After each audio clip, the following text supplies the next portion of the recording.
her ex-husband became the only man who could save her from the Mafia king. Zarina had destroyed Adrian company, humiliated him, and taken back everything he stole. He should have let her burn when Lucia went on turned on her. Instead, when she accused at midnight and said, "We were both in trouble," Adrian listened. Because the woman he once erased was now trapped inside a criminal empire, and saving her might be his only chance at redemption. Welcome back. Tonight, you and I are going to unpack an absolute masterclass in the psychology of vengeance. Picture the scene. Arrogant executive Adrian Lockhart scrawls his signature on a set of divorce papers.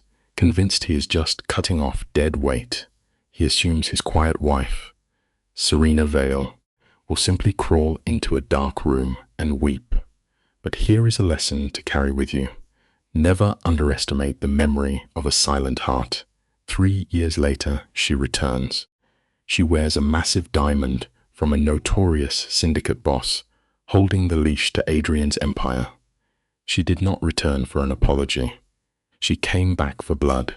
Meanwhile, back in that courtroom, a cork from a $3,000 bottle of champagne violently blasts against the ceiling. And Adrian does not even flinch. Adrian actually throws his head back and howls. A harsh, jagged laugh echoes through the room where a judge just executed his marriage. He has a 24-year-old woman draped over his shoulder, giggling into his expensive suit. Across the cold marble aisle, Serena simply sits there. Her hands are folded. She projects an absolute, chilling 0. Her lawyer is buzzing nervously in her ear, apologizing profusely, but her face remains a mask of ice. Adrian keeps shooting hungry glances at her, practically begging for her composure to crack. He wants the tears to prove he is the undisputed king of this ruin. But here is a truth. You can always rely on the people who desperately demand a loud reaction are usually the weakest ones in the room. He gets absolutely nothing from her. The judge leaves, and 7 years of history vanish into a few drops of ink. Adrian feels like an iron chain has been severed from his ankle. The tragic part? He probably never loved her. To him, Serena was just the quiet genius who dragged his business out of the gutter and built it into a massive empire. In his twisted mind, people are merely tools, and she had simply reached her expiration date. His new companion purrs something sweet about leaving. Flashing an arrogant grin, Adrian tears his eyes away, bragging loudly about where they will celebrate. He walks away without a single glance backward. Remember this simple lesson: some folks will only ever value what you can produce for them, never the beating heart of the person you actually are. Let us step back and look at this together, shall we? To this man, the woman who built him is already a ghost. He struts through those heavy doors with his new prize, while his assistant drags a briefcase full of broken promises behind them. Staring at the towering skyline, Adrian feels like an untouchable king. But back inside that empty courtroom, the supposed loser of this tragedy finally stands. When her lawyer reaches out, treating her like fragile glass, she coolly brushes his hand away. She packs her bag with a terrifying, absolute precision.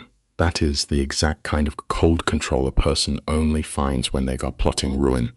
Not a single tear falls. The lesson is quite simple. Never mistake a quiet, peaceful exit for a genuine surrender.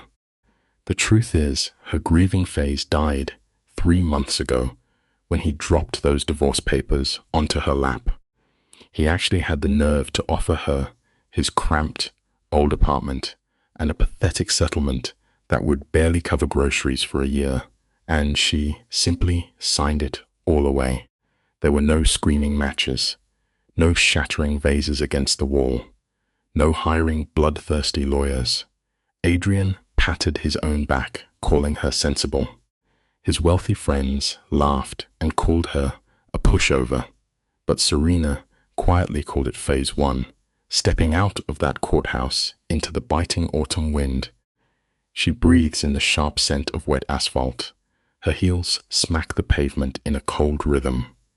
Remember this truth sometimes: letting an arrogant person believe they have won is the ultimate trap. She refuses to spare a glance back at that marble tomb. She walks right past the shiny black sedan where Adrian and his new companion are tangled up in the back seat. Instead, she marches 3 blocks down, descends into the damp, flickering lights of the subway, and simply vanishes like smoke. Meanwhile, Adrian does not waste a single heartbeat thinking about her for 6 straight weeks. He is lost in a shallow bachelor illusion. He devours the rare steaks she hated, screams over the bass at VIP clubs, and wakes up next to strangers. Intoxicated by his own reflection, he is completely convinced he is an untouchable god. The money is flowing, and he sits comfortably at the top. But hear me well, unchecked pride is always the blindfold you willingly wear to your own execution. He just locked down a $50 million contract, carving his name in stone as an industry titan. The press is eating from the palm of his hand. Glossy magazines plaster his face across their covers, hailing him as a visionary. He sits in his penthouse office, giving arrogant interviews, pretending he built the empire using only his own sweat. Nobody asks about the quiet woman who actually drafted the blueprints. Serena is completely erased from corporate memory. But listen closely. That is when the very first domino falls. A tiny supplier contract gets terminated. Just normal business friction, right?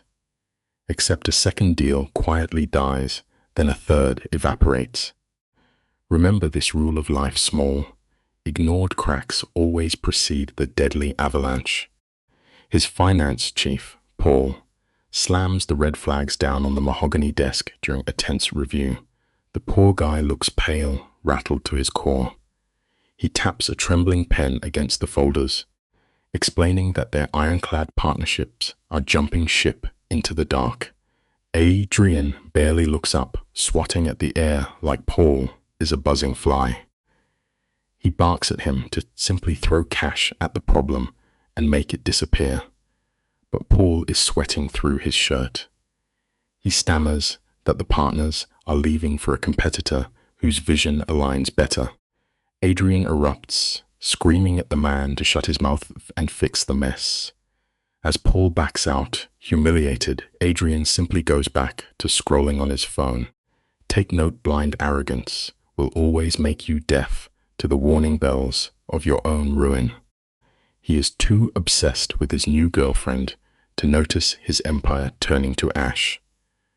You and I both know the reality. Covering your eyes does not stop the fire from burning your house down. Within 30 agonizing days, 3 massive corporate deals evaporate. Investors who used to kiss his ring are suddenly letting his panicked calls ring to voicemail. Then comes the devastating hook to the jaw. A key partner providing 15% of his revenue sends a cold termination email. No polite phone call. No negotiation. Just gone. Suddenly, Adrian is chugging black coffee, surviving on 3 hours of sleep, and firing innocent analysts in a blind panic. The media finally smells the blood in the water. Remember, true leadership requires facing the flames, not ignoring them. Adrian finally shatters, launching a heavy magazine across his sprawling office. He drags Paul into a frantic meeting, screaming at him to uncover who is sabotaging the firm. Paul looks at his boss like he is staring at a madman, stuttering that corporate sabotage is a paranoid fantasy. Adrian snaps back, viciously reminding the man that he is paid to clean messes, not offer wisdom. But in that moment, Adrian sees a quiet shift. In Paul's eyes, it is a haunting mixture of pity and sinking doubt. It is the terrifying realization that the captain is the one sinking his own ship. Adrian furiously trafficked. Meanwhile, an ocean away, Serena sits peacefully in a quiet cafe by the water. True peace only comes when you step away from the toxic noise and let karma work. She is captivated by the fact that nobody on these ancient stone streets knows her name. Nobody is whispering pitying remarks about the discarded wife. That profound anonymity is the sharpest blade she has ever wielded. She takes a slow sip of her espresso, opens her laptop, and quietly goes to war. The screen glows with a labyrinth of data, hidden shell companies, and aggressive takeover blueprints. She studies those numbers with the cold precision of a sniper. Every row of data is a wire pulled tight around Adrian's throat. Suddenly, her cheap burner phone vibrates. An encrypted text confirms 3 more contracts of tanking his quota by 18%. A ghost of a smile touches her lips. Remember, true silence is a weapon you only hear when it finally strikes. Her goal is simple. She wants his empire completely bled out. By the time the bells ring in the new year, she snaps the laptop shut and leans back, watching sailboats drift across the dark harbor. The violent red of the sunset pulls her right back to that humiliating afternoon in court. She remembers exactly how the light caught his smug grin. She takes a deep, slow breath, quietly wondering if the clown is still laughing. I can promise you, he is absolutely not. Adrian is pacing a trench into his penthouse rug like a cornered animal. It is 3 in the morning. His tie is torn off, his shirt soaked in cold sweat. He even threw his new girlfriend out days ago because her voice made his skin crawl. Always remember this: truth karma collects its debts with heavy interest. The brutal mathematics of Adrian's failing empire are slowly tearing his mind apart. His finance chief keeps warning him this kind of corporate bleeding is way too surgical to be chalked up to bad luck. This is a highly coordinated assassination of his entire legacy. Someone invisible is pulling the noose tight, and Adrian has zero idea who holds the rope. Sure, he stepped on plenty of throats on his climb to the top, but none of those ghosts had the sheer brainpower to pull this off. Desperate, he scrolls through his encrypted contacts and stops on Marcus Hale, an underground operative who charges a fortune to ruin lives. Adrian hits call. Listen closely. When the walls finally close in, desperation always drives a man back to his darkest sins. You and I have seen men break before, but rarely with this kind of terrifying speed. The timeline of his downfall was just too flawless. A quiet divorce, a sudden disappearance, and then Adrian's golden life started crumbling piece by agonizing piece. He finally choked out his ex-wife's name to his investigator. Marcus paused, stunned that Adrian was blaming his quiet former partner for a massive corporate bloodbath. Adrian roared at him to find her. Slamming the phone down, he pressed a trembling hand against the freezing glass of his penthouse window. His absolute control was entirely gone.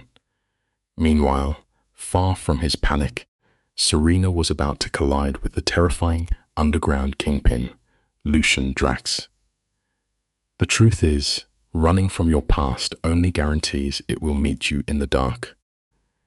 Serena was quietly building an army of bitter lawyers and betrayed staff, all of them craving pure revenge.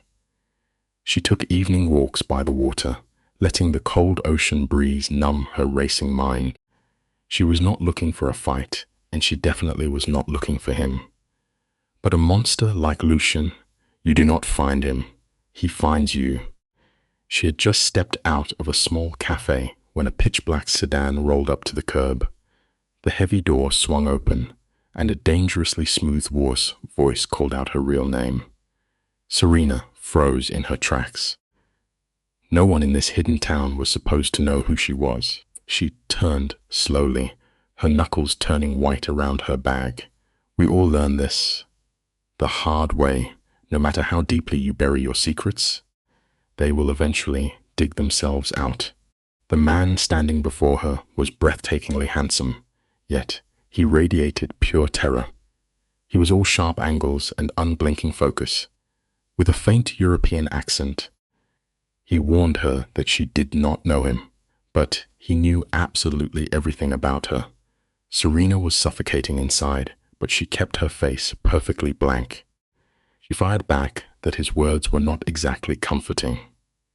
Lucien flashed a smile that could freeze water, stating he was not there to hold her hand.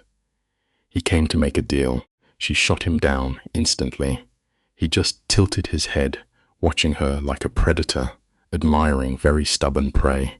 He saw her tearing Adrian down, and he respected the bloodlust. Never forget this simple truth. Holding your composure when your world spins is the sharpest weapon you can carry. Serena felt the blood drain completely from her face, her feet rooted to the concrete. Lucien stepped right into her personal space, carrying the heavy scent of pure danger. He dropped a brutal truth: she was brilliant, but playing the lone wolf made her a sitting target. When she demanded his name, he answered smoothly, Lucien Drax. The name meant nothing to her, but the crushing weight in his voice proved this man moved mountains in the dark. He bluntly explained that he owned limitless resources, and more importantly, he shared a burning hatred for her ex-husband. She wanted to tell him to walk away, but that cold certainty in his eyes made her ask about his game plan. It is a strange rule of life sometimes. The lifeline you desperately need is handed to you by the devil himself. There is a bitter truth we all face eventually. Sometimes taking a terrifying risk is the only way to open doors you never knew existed. Lucien flashed that razor-sharp grin, offering a simple trade. One dinner, one conversation. If she hated his pitch, he would fade into the night like a ghost. Every instinct screamed at her to run, but she found herself nodding. Fast forward to a hidden, windowless restaurant with 0 tourists and absolutely no menus. The chef just brought whatever he felt like making. Lucien ordered for them in flawless Italian, and Serena sat there feeling swallowed by this dangerous underworld. He's skipped the polite small talk entirely, leaning across the table to tell her he knew the exact, agonizing details of how Adrian had destroyed her entire life. Let's look at this piece, Pipes, shall we? Lucien laid the ugly cards right on the table. He knew her ruthless ex-husband had stolen her brightest ideas to build his empire, completely erasing her name from the legacy. Serena sat there with a clenched jaw, realizing this stranger had pulled apart her darkest secrets, but his gaze held 0 pity. He looked right through her defenses, calling her a brilliant strategist, not some broken victim. She dropped her fork, demanding his real angle. He wanted to fund her revenge. When she stubbornly claimed she could win the war alone, he shattered her pride, warning her that Adrian was already hunting her shadows. Remember, this blind pride will always dig your grave, and knowing when you truly need an army is the mark of a master survivor. Serena's heart was hammering against her ribs, but she kept her voice perfectly level, insisting she had Adrian handled. Lucien shattered that fragile illusion with cold reality. Could she really survive Adrian's bottomless bank accounts and vicious lawyers? He told her she had sparked a full-blown war, and wars require real armies. Her mind spun wildly because he was entirely right. Adrian's investigator was already tracking her network. She finally asked the heavy question. What exactly was his cut? Lucien simply leaned back, slowly swirling his dark wine. He whispered that his only payment was the pure joy of watching untouchable, arrogant men burn to ash. The lesson here? Sometimes the fastest path to victory is shaking hands with a predator who hates the exact same man you do. Serena told him she needed time to think. Lucian gave a measured nod, warning her the clock was bleeding out. Fast forward 1 week. The heavy silence in Adrian S.'s office was violently broken by a call from his investigator. Marcus had finally found her. Adrian practically dropped his phone. Marcus revealed she was tucked away in a European coastal town, living under her maiden name. But the detail that made Adrian's blood run completely cold was that she was doing absolutely nothing. No job, no new friends, just sipping coffee by the water. Marcus warned it looked like a predator waiting to strike. Adrian killed the call, a suffocating paranoia wrapping around his throat. Listen closely to this life lesson.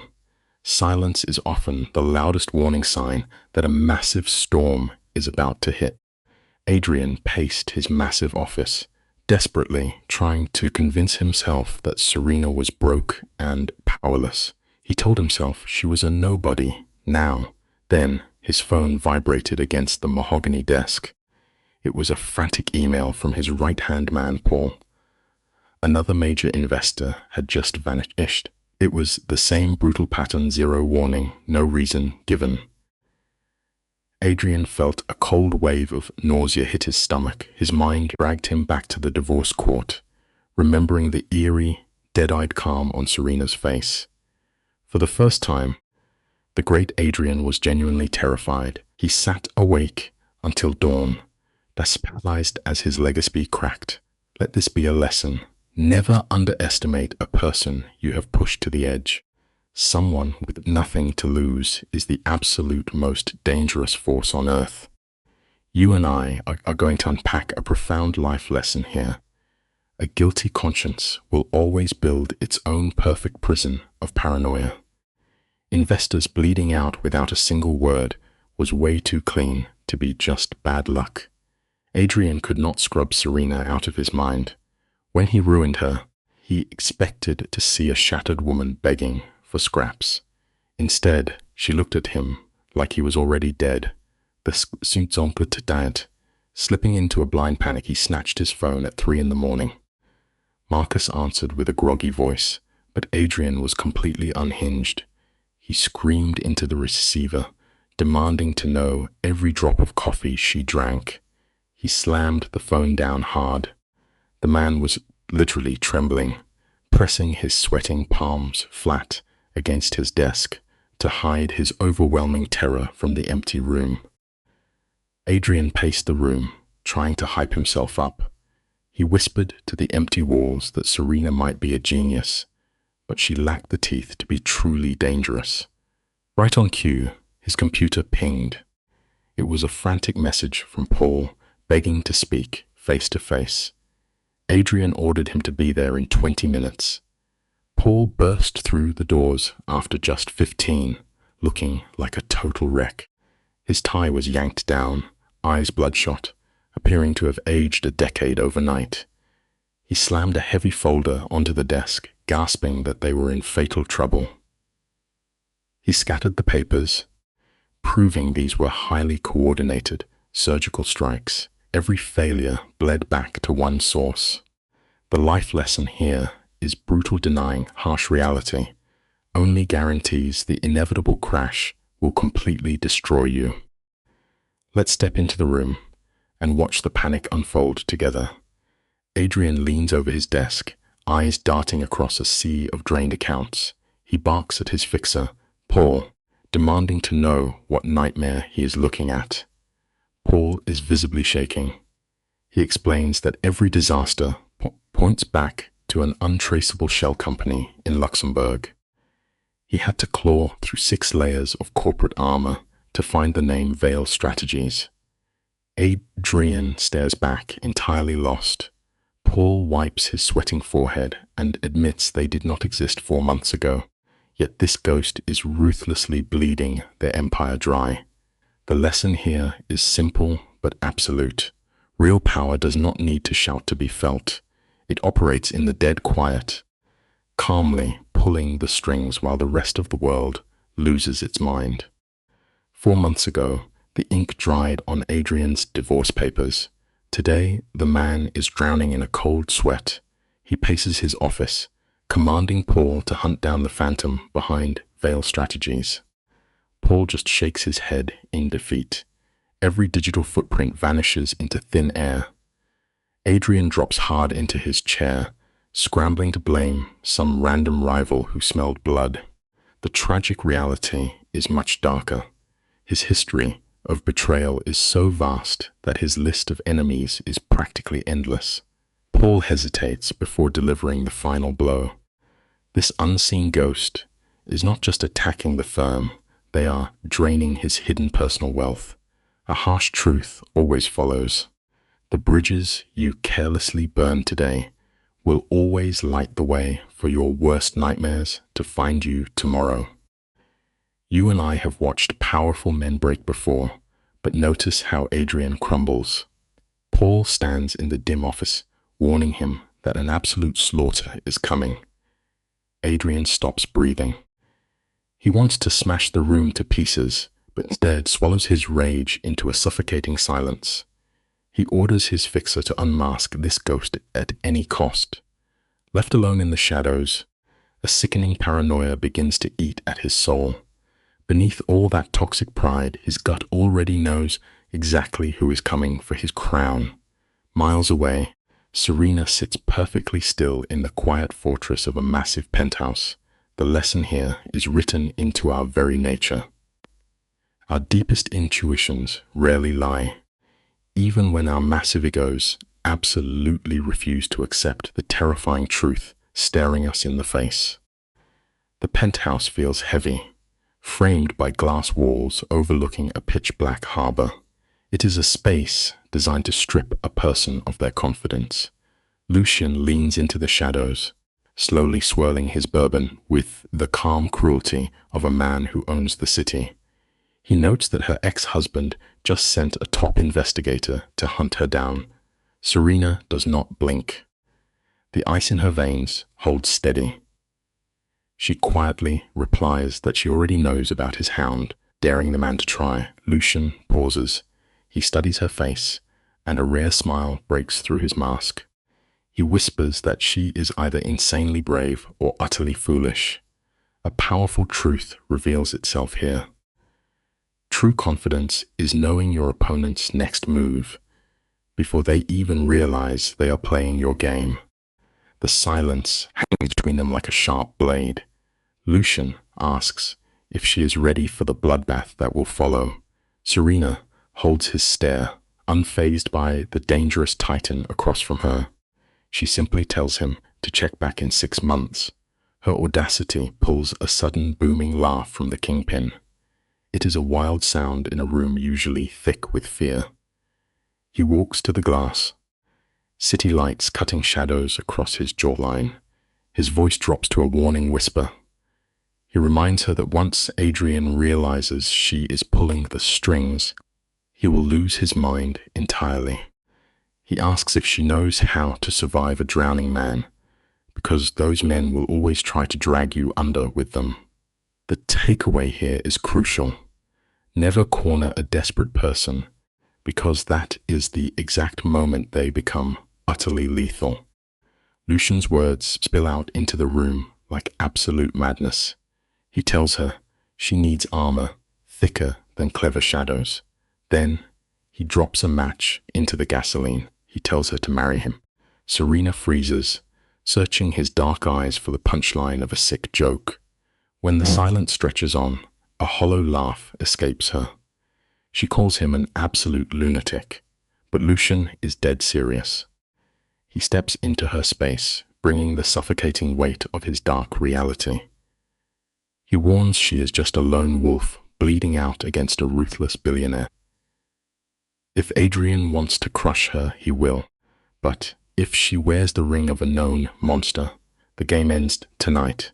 It brings us to a harsh realization. Sometimes, surviving a massive storm means you have to stand behind an even bigger monster to protect yourself.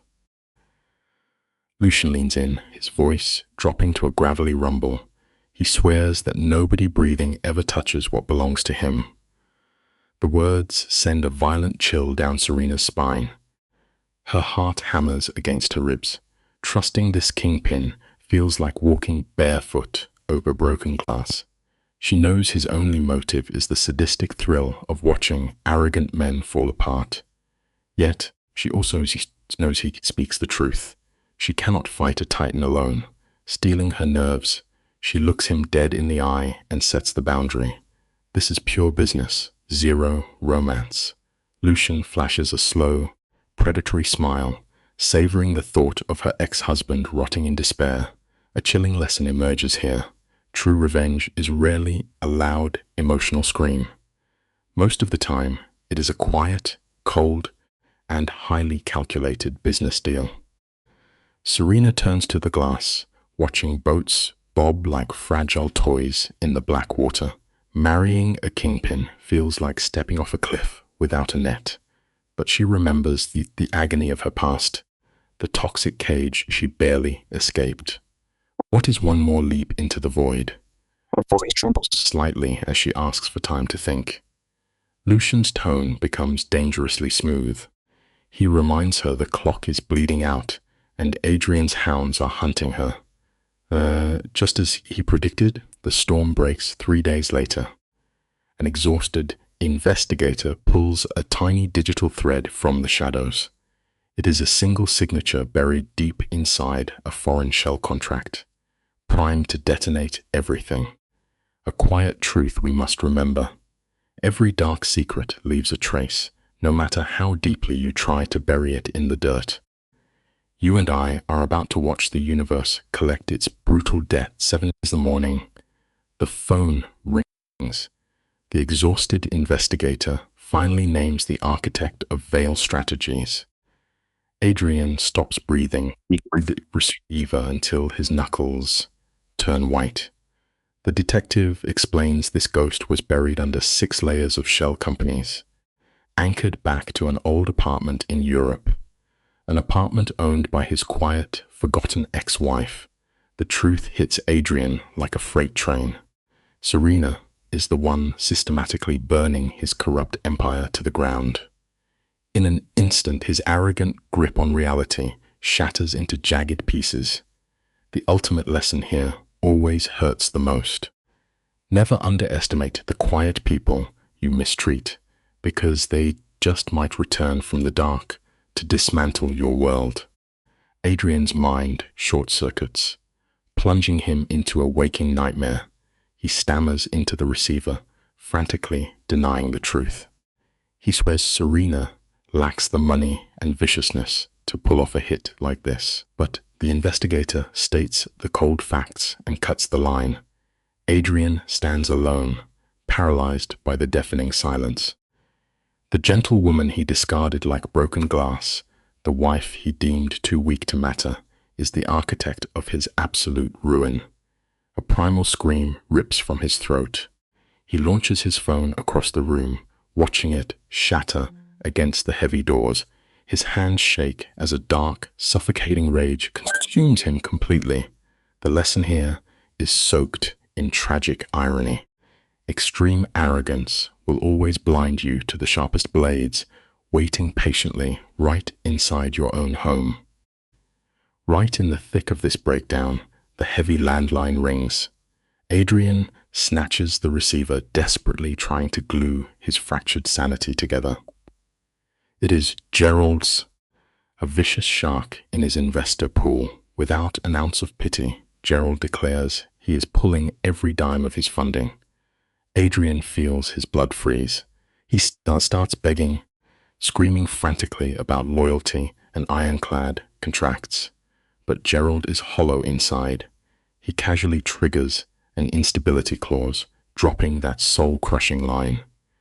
It is nothing personal, just business. The line goes dead. Adrian slams the phone down so viciously that the heavy plastic splinters under his grip. The takeaway is painfully clear. Loyalty in a ruthlessly greedy world only lasts exactly as long as your profit margins manage to stay green. The walls are closing in on Adrian now. He is suffocating in a panic attack when a timid knock interrupts his misery. His assistant whispers that Paul has returned with an emergency. Adrian wants to crawl into a dark corner and rot, but forces the doors open. Paul stumbles in, looking like a walking ghost. He carries the hollow exhaustion of a man who knows the war is lost. He delivers the fatal blow without blinking. 3 more massive investors just cut their ties, and the board is screaming for his blood. Adrian's knees give out beneath him.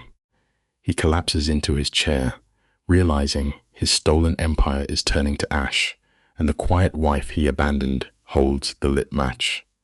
It brings us to a painfully simple truth. Everything you build on a fragile foundation of lies and theft is destined to eventually collapse into the dark. Adrian stares blankly at the ceiling, his breath hitching as he whispers her name, Serena. His quiet, fragile former wife is the absolute menace currently slaughtering their legacy. The color instantly drains from Paul's face as he sinks onto the sofa, hands shaking while the terror sets in. Adrian swears he will find out how she did this and bury her. But miles away, watch the beautiful contrast. Serena sits calmly in the soft afternoon light, studying leaked files and doing the brutal mental math. She quietly agrees to bind her soul to a Mafia boss. Alone, she is prey. With Lucian, she is an impenetrable fortress. The heavy life lesson here? Sometimes the smartest move you can ever make is knowing exactly when to swallow your pride and call in the monsters for backup. Picture this scene with me. They seal the deal in a quiet, dark room, no cascades of white flowers, just 2 brilliant strategists signing a legally binding pact. Lucian takes her hand, sliding a heavy platinum band onto her finger. Serena looks down, remembering the flashy diamond Adrian bought her years ago, the one she pawned when the divorce cleared. But this ring? It feels like a loaded weapon. Lucian offers a knowing smirk, calling her Mrs. Drax. She does not miss a beat, telling him straight up that it is just a title, not who she is. He smiles, respecting that line in the sand. It is a quiet truth we should all hold on to tonight. You alone define your identity, not the empty names or titles that other people desperately try to pin on your chest. Sit at that dinner table with them. It is the most calculated wedding dinner you could ever witness. They discuss underground connections like they are talking about the weather. Lucian lays out the blueprints of his shadow network, and Serena absorbs every single name without flinching. Slicing his steak, Lucian warns her that Adrian is going to strike back with absolute vengeance now that her cover is blown. He asks if she is truly ready for the fallout. Serena looks him dead in the eye, her voice like broken glass, and says she has been ready since the exact second Adrian called her replaceable. Lucian gives a dark, dangerous smile. The storm is coming. Here is a lesson for the late hours. Never call someone replaceable, because they will absolutely return to replace you. Miles away, Adrian is spiraling out of control. He boards a flight to Europe with no bodyguards, driven by the desperation of a man losing his grip on reality. He waits by her apartment in the damp air like a man haunted by his own mistakes. At noon, Serena steps out. She's not the woman he remembers. She is transformed, carrying a heavy authority. Adrian feels his chest seize with sudden panic. He steps into her path, desperate for a reaction, but what he gets is terrifyingly calm. She does not flinch. No fear, no lingering heartbreak, zero emotion. She stares at him like he is a stranger begging for change on the street. Let this sit with you for a moment. The opposite of love is never hate. It is absolute, completely cold indifference. He tries the tired excuse that they need to talk, but she shuts him down, brushing right past him. In his arrogance, he actually reaches out and grips her arm, a fatal mistake. Her voice drops to a freezing absolute zero, as she orders him never to touch her again. He recoils, hands raised, and finally admits why he is really there. He knows about her new moves. He stands there whining that she is destroying his precious company. Serena just lets out a dry, brutally hollow laugh. His company? She verbally dismantles him right there on the sidewalk. She reminds him of the sleepless nights, the brilliance she bled for, while he just smiled and stole all the credit. Here is a hard truth to remember tonight. If you steal the foundation, do not cry when they come back to demolish the house. Adrian spins desperate lies, but she cuts him off with cold facts. Who coded the algorithm that made his name? Who built the strategy that tripled his wealth? Who wrote the pitch for his first 10 million? Adrian stands there, swallowing hard, paralyzed, because he knows the truth. She was the genius behind the curtain. Serena's voice trembles, heavy with years of suffocated rage. She reminds him how he erased her identity, slapped his name on her work, and threw her away with a pathetic settlement. Then she steps into his personal space, entirely unafraid, and drops the final hammer. She whispers that it is perfectly fine, because now she is taking every last piece of it back. Listen closely to this. Karma does not just sting. Sometimes it completely repossesses your entire empire. Witness the destruction unfolding here. Adrian is not just losing a few accounts. He is staring down total ruin. He tries to puff up his chest, demanding that she stop. Her response is chilling. She looks at him with empty eyes, tells him to watch her, and walks away. No theatrics, just the quiet footsteps of a woman taking back her power. Adrian is left frozen on the pavement, hands trembling uncontrollably. He crossed an ocean to intimidate her, but reality is crashing down hard. Seeing her walk away without a glance back, he finally understands. He has already lost the war. Never underestimate the people you stepped on. They spend their silence learning your every weak spot. Meanwhile, Serena avoids going home. She marches straight to Lucian, desperate to hide her shaking hands. Confrontation dug up some deep ghosts. Seeing Adrian brought all the old trauma rushing back, the humiliation, the suffocating anger, those years of being invisible. She pushes into Lucian's office, and he takes one look at her. Reading the quiet panic immediately, Serena sinks into a chair, legs giving out, and confesses that Adrian knows everything. She is terrified, warning that Adrian will play dirty. Lucian does not even blink. He walks over with this calm, terrifying energy and softly reminds her that she is not fighting alone anymore. Serena is still braced for impact. Lucian just holds her gaze and promises that they can play dirty too. Sometimes the most vital lesson in life is simply learning to let someone else watch your back when the heavy storm finally breaks. Lucian keeps his features still, but there is a dark, predatory flicker in his eyes. Serena nervously asks what he is planning, and he drops a heavy truth. The time for defense is over. They are ending this man permanently. He guides her into a secure room, and the sight inside is breathtaking. The walls are covered in monitors, financial records, and surveillance photos.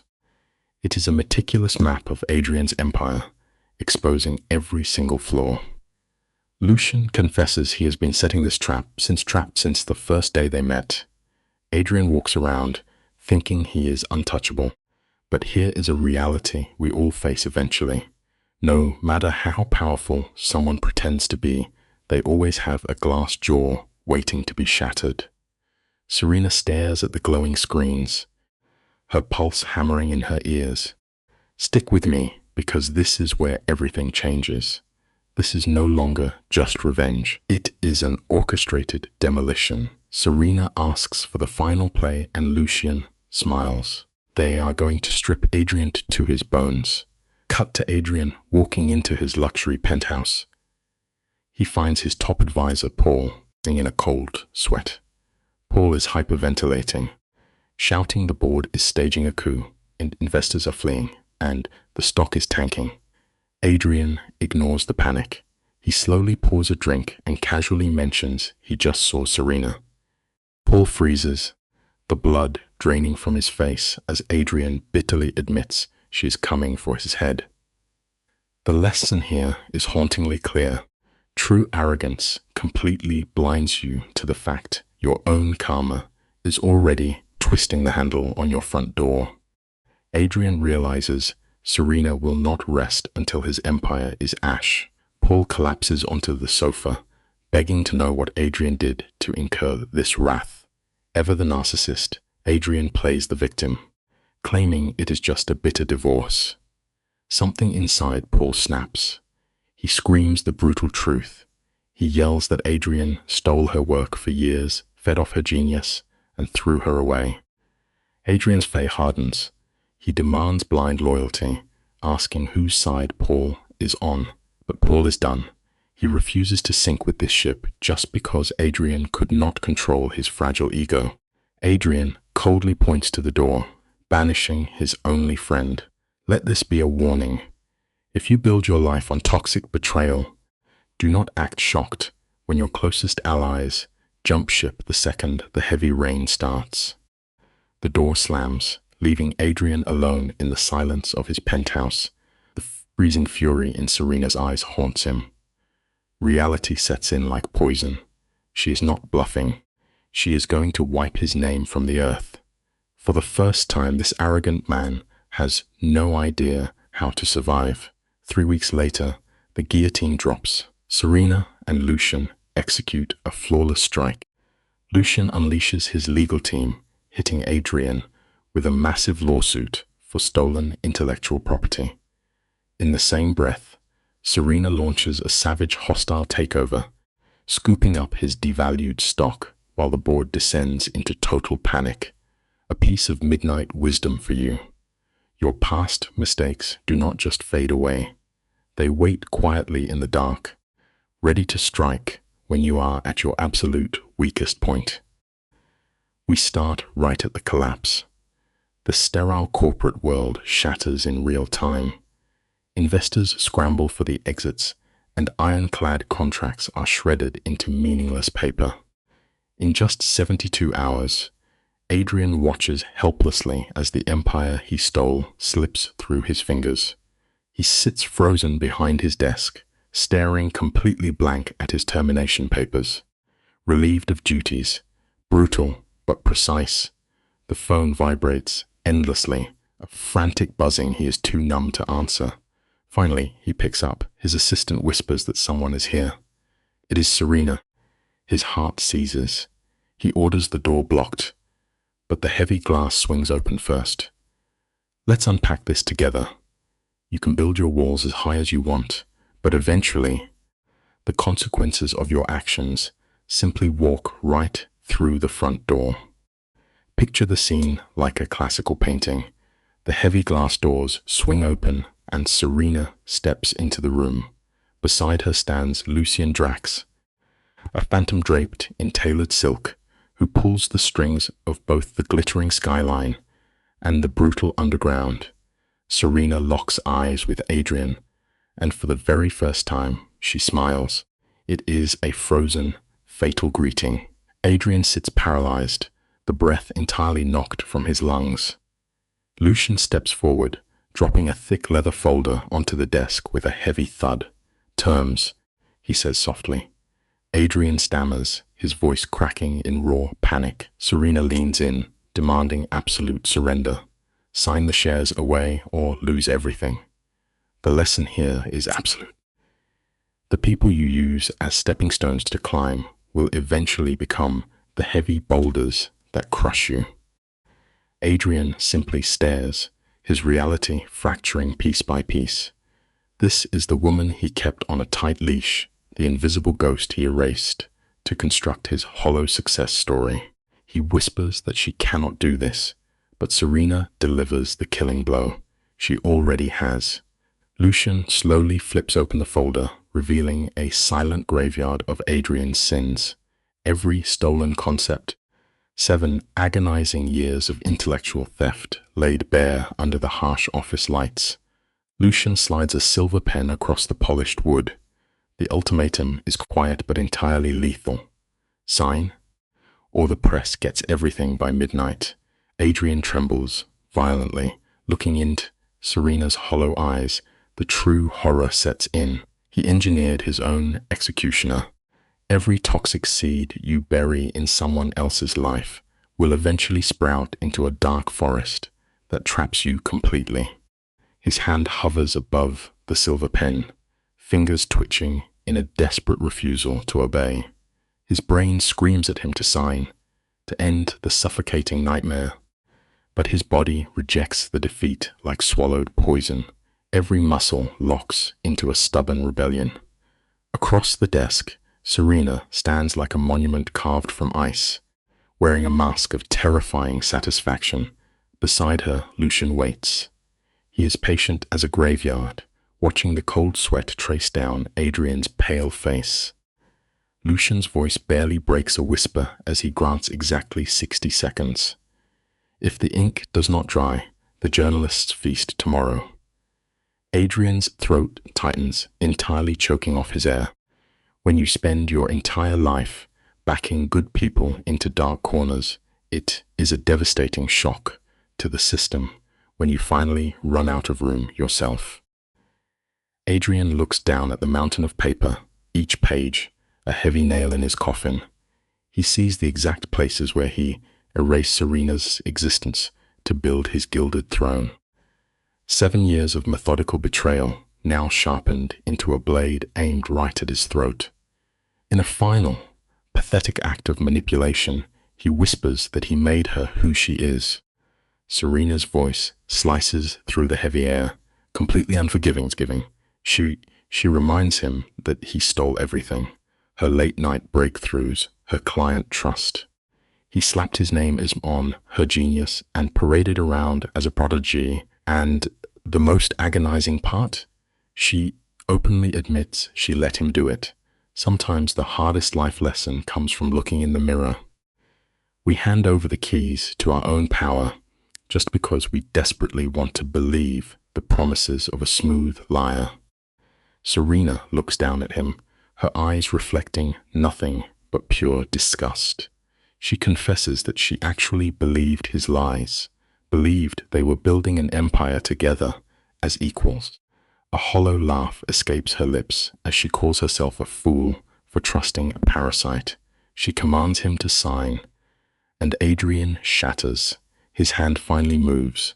Because the trap has snapped shut, he drags the pen across the paper, each stroke tearing a piece of his false pride away. He drops the pen completely empty inside. Lucian smoothly gathers the documents, clicking the folder shut, and casually congratulates Adrian on his permanent irrelevance. Let this sink in deeply. Blindly trusting a manipulator will bleed away your best years. But the moment you fiercely take your power back, you become entirely unstoppable. As they turn to leave, Adrian's broken voice echoes in the room. He asks if destroying their shared empire was really worth it. Serena stops at the threshold. She turns slowly, and there is no triumph in her eyes, just absolute freezing zero. She stares at the ruined man and delivers the heaviest blow of the night. They built nothing, she whispers. She built the empire, and he was just the thief who took the bow. With a slight tilt of her head, she confirms that burning his fake kingdom to ash was worth every painful second. The door clicks shut, echoing like a final gunshot. Adrian sits alone in an office that no longer belongs to him as his phone vibrates with panic. Remember this well. If you do not fiercely protect the value of your own hard work, a vulture will gladly steal your crown. Adrian does not even glance at the flashing screen. He sits paralyzed, the silence pressing down on his chest. Everything he stole is gone. The sickness twisting in his stomach comes from one devastating truth. he brought this entirely on himself. Down on the street, there is no celebration.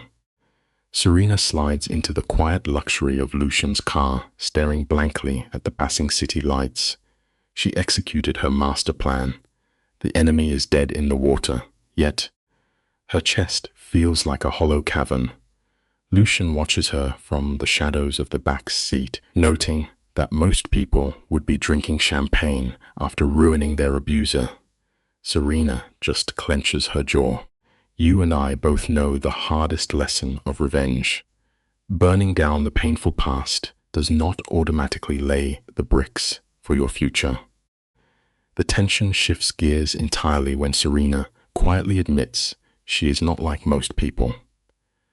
The car pulls up to Lucian's towering headquarters, a fortress of black glass and cold steel that seems to swallow the moonlight. They ride the private elevator to his penthouse, the silence hanging between them like a loaded weapon. Serena has been hiding in his guest room since they forged their fake marriage, convincing herself this was just a clean business transaction. But the cold reality is setting in fast. You cannot dance with the devil and expect to walk away without smelling like smoke. The environment you choose will always shape your soul. Lucian walks over to the crystal decanter, pours a slow drink, and, without looking back, tells her it is time to discuss what happens next.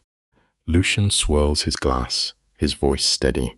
He reminds her that while Adrian is broken, his loyal wolves still sit on the board. But Serena is already moving.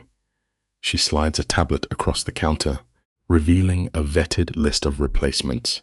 The board is handled. Lucian pauses, genuine surprise flickering in his dark eyes at her ruthless efficiency. Then the air grows heavy.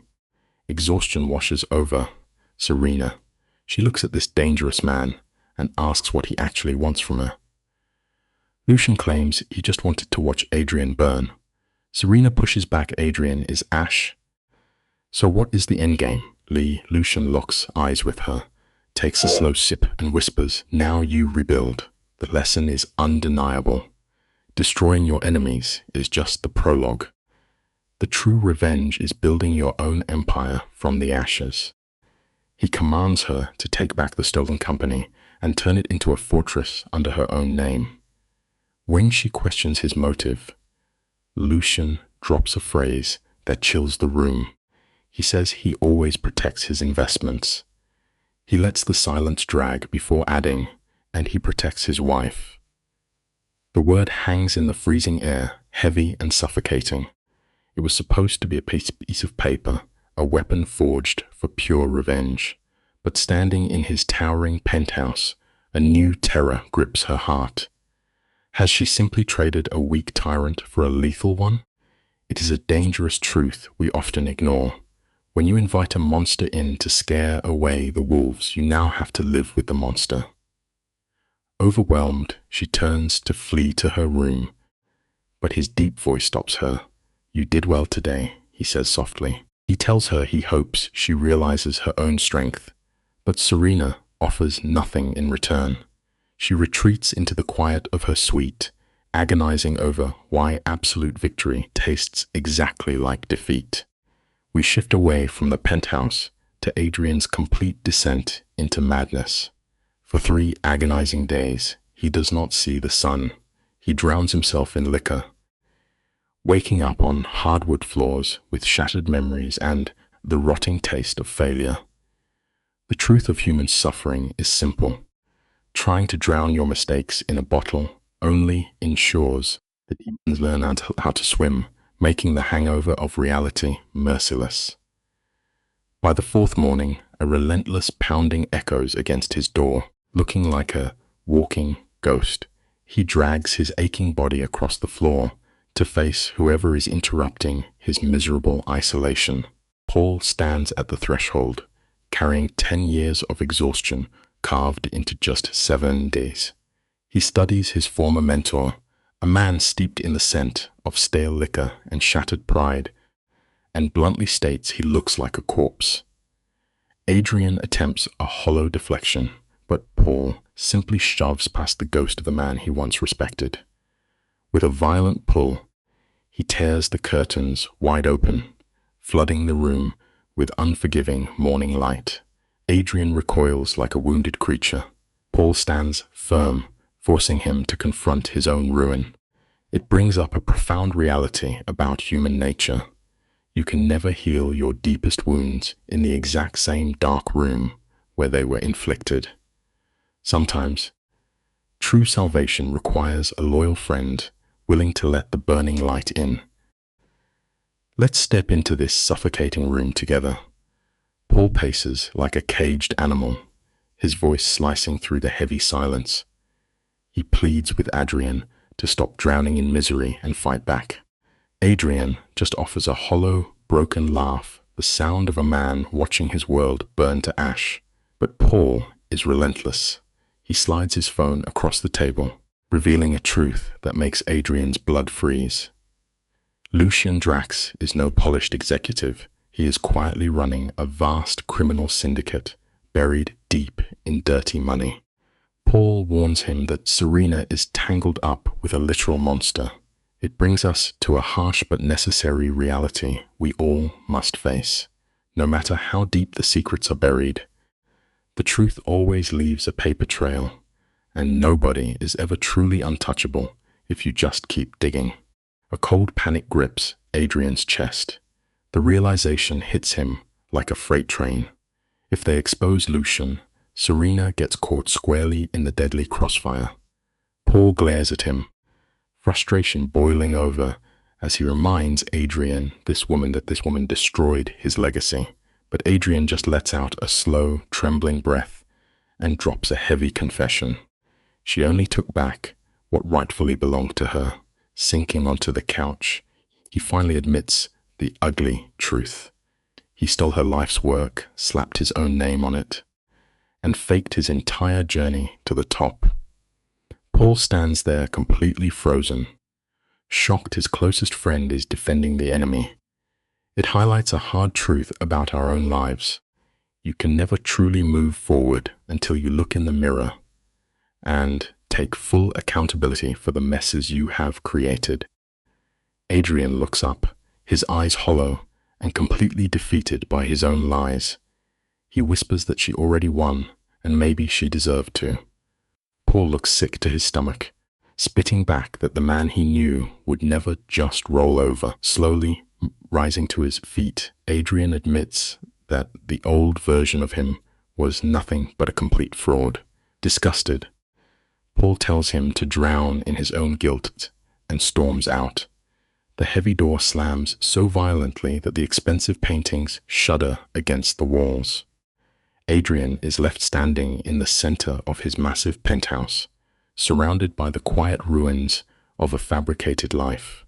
It is a harsh reality we all have to face eventually. Your ego might carry you all the way to the top of the mountain, but it will leave you freezing and completely alone once you finally get there. We find Serena sitting in her immaculate office, reviewing the financials for her newly reclaimed empire. But a strange series of offshore transactions catches her eye. On paper, they look completely legitimate, yet her gut instinct starts screaming. She digs deeper, pulling file after file, and feels the floor drop out from under her. The money is moving in quiet, perfectly timed waves, staying just out of sight. Then, the terrifying realization hits her like a physical blow. It is the exact same sheet A playbook her enemies used against her. Her own company is being quietly drained from the inside out. It is a bitter pill to swallow. If you bend the rules and cheat the system to win the game, you cannot be shocked when somebody else uses those exact same cheat codes to rob you entirely blind. Serena is suffocating in pure panic. She immediately calls Lucien, demanding a meeting, and soon she is slamming those damning papers onto his pristine desk. She screams at him to explain it, but Lucien does not even flinch. He sits there completely ice cold. With a trembling hand, She points out that these sketchy transfers date back to long before they even met. Her heart is hammering against her ribs, but this man just leans back, steeples his fingers, and offers a dark smirk. He tells her he is impressed she caught it, admitting he was targeting Adrian long before Serena ever entered the picture. Here is a thought to keep you safe in the dark. Never trust a shark just because it happens to be eating your enemy. Give it enough time, and it will inevitably turn around and take a bite right out of you. Lucian casually drops a devastating truth that shatters her reality. He has systematically dismantled Inkling Adrian for an entire year. Serena feels the air leave her lungs, demanding to know why he even bothered marrying her. Lucian looks at her with a lifeless smile and says she simply made the job easier. He used her deep desire for revenge as a convenient smokescreen to hide massive criminal takeover in plain sight. Serena collapses into a chair, shaking uncontrollably as she realizes she was nothing but a pawn in his dark game. Lucian coldly reminds her that they used each other. She got her revenge, and he got his money. The takeaway here is brutal but necessary. If a deal seems way too good to be true, you are probably not the one making the deal. You are actually just the product being sold on the shelf. Stick with me because you and I need to unpack this moment together. Serena looks around and finally realizes she is locked inside a gilded cage.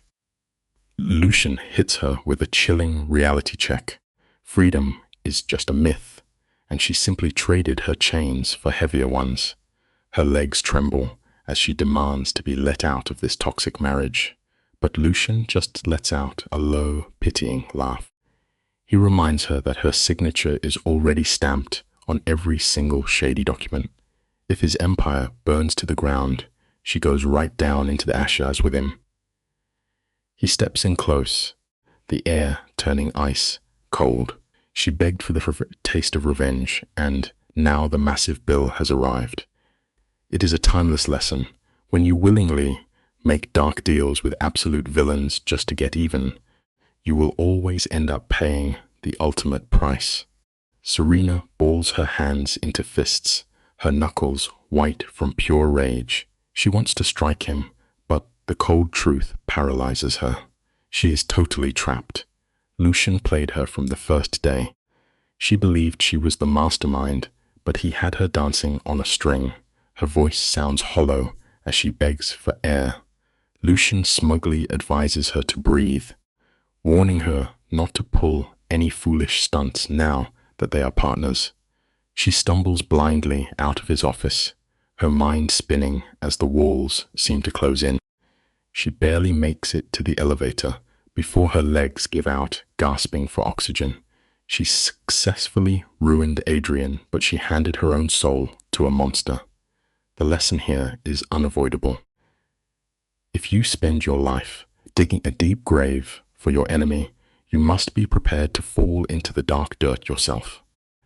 We find Adrian waking up to a midnight phone call. The man is wrecked, passed out on his couch with an empty bottle beside him. He has truly hit rock bottom. The phone vibrates, and he almost ignores it until that familiar number flashes across the screen. He answers, and Serena's trembling voice hits him like freezing water. He shoots straight up, heart-hammering, demanding to know what she wants. She whispers a frantic warning that they are both in massive trouble and will get wiped out if they do not team up. Adrian clenches his jaw, bitter, claiming he does not believe a single word. Serena drops a time and a place, noon at the cafe, and tells him to come alone before the line goes dead. Here is a crucial life lesson. Never burn a bridge so completely that you cannot run back across it when a deadly storm arrives at your door. You and I are going to unpack this twist together. Adrian is staring at his phone like it is a ticking time bomb. He is convinced this meeting is a trap, Just another twisted mind game from his ex and her new Mafia husband. But the thing that keeps gnawing at him is the sound of her voice on that call. It was raw with pure, unfiltered panic. Adrian pulls an all-nighter and finally steps into the packed cafe.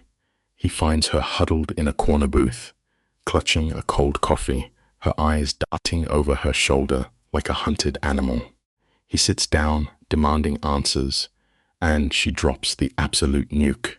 Lucian has secretly been destroying Adrian's company since way before the divorce even happened.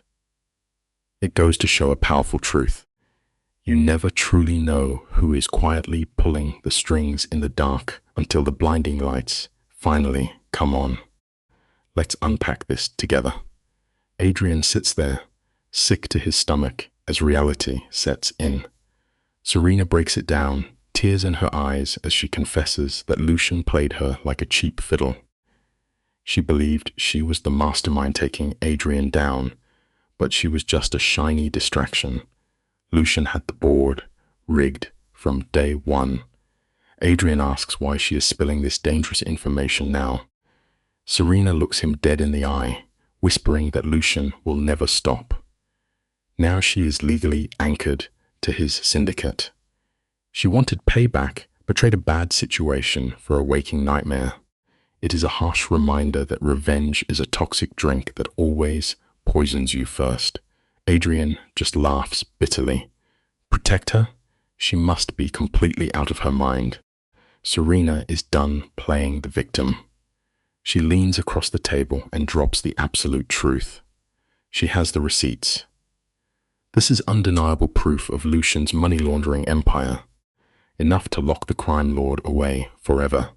But a deadly shadow hangs over this. If she exposes him alone, Lucian will trace the leak and erase her from existence. Adrian stares at her like she has lost her mind. The woman who ruined his past is now begging for protection. He asks he should trust a traitor, and she offers the raw truth. They both know the agonizing sting of being shattered by love. Life teaches us a harsh lesson here. Sometimes, the only way to survive a monster is to join forces with the person who broke your heart. Yet, every single instinct Adrian has is begging him to walk away. Let us look at this piece by piece. Despite their toxic history, Adrian looks at Serena and still sees the ghost of the girl he once adored. He pulls up a chair and listens. When he asks for her plan, the venom in her eyes fades into a fragile spark of hope. For 2 grueling weeks, they vanish into the city's dark underbelly, building a case to bury Lucien. She smuggles out the ledgers proving her husband's empire, while Adrian quietly contacts prosecutors. We know this is walking a tightrope over an open grave. If Lucien catches a whisper of this, they are dead. But life reminds us that taking a massive risk is sometimes the only way to shatter a vicious cycle of abuse. Serena even flees that suffocating penthouse just to buy them a single breath of stolen air. Lucien does not lift a finger to stop her from walking out. He sits in his leather chair, endlessly amused, watching her like a cruel child observing a trapped mouse in a maze. He leaves her with a freezing warning, whispering that the world is dangerous for a lonely woman. The threat echoes in a bone zone. So Serena and Adrian become ghosts. They meet in damp parking garages and cheap motels under fake names. The air between them is so heavy you could choke on it, yet in the quiet dark, they start to sync up again. Then, the emotional dam breaks. Adrian shatters as he begs for forgiveness, apologizing for betraying her years ago. It teaches us a vital lesson. It takes genuine bravery to confess your worst sins, especially when the old scars have already healed. Adrian confesses the darkest truth of all. He knows his past betrayal pushed her straight into the arms of a monster like Lucien. Serena sits there, her face as rigid as carved stone. She whispers that it is too late for apologies, but the words hang in the air anyway. She turns back to her laptop, though her hands tremble so badly she can barely type. She insists his regret changes nothing, and he silently nods. They work in the quiet room, but the bitter ice between them is slowly melting. It is not forgiveness, but the sad realization that they were both destroyed by their own ruthless ambition. Ishi, shared pain has a strange way of bridging the widest gaps. Then, a normal Thursday shatters everything. Serena walks in to find Adrian pale as death, holding a terrifying message. The text glowing on the screen is pure dread. It is a promise that if they do not stop, every person they love will end up buried. The sender is anonymous, but they both feel Lucien smiling from the shadows. Serena tries to brush it off as a bluff, but her body is trembling. Adrian looks her in the eye and wonders if a man like Lucien ever really bluffs. If the crime boss knows they are working together, their case is ruined.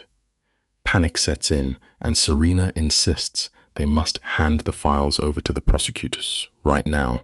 Life teaches us that waiting too long when danger is at your door is always a fatal mistake. Suddenly, her own phone begins to ring. It is him. Adrian grabs her wrist, pleading with her, but she answers anyway. Lucien speaks, and his voice is perfectly calm. "Stick with me. This is where it gets tense." Lucien does not yell. He softly demands his wife come home for a quiet talk, and the line goes dead. The silence left behind in that room is heavy enough to crush them.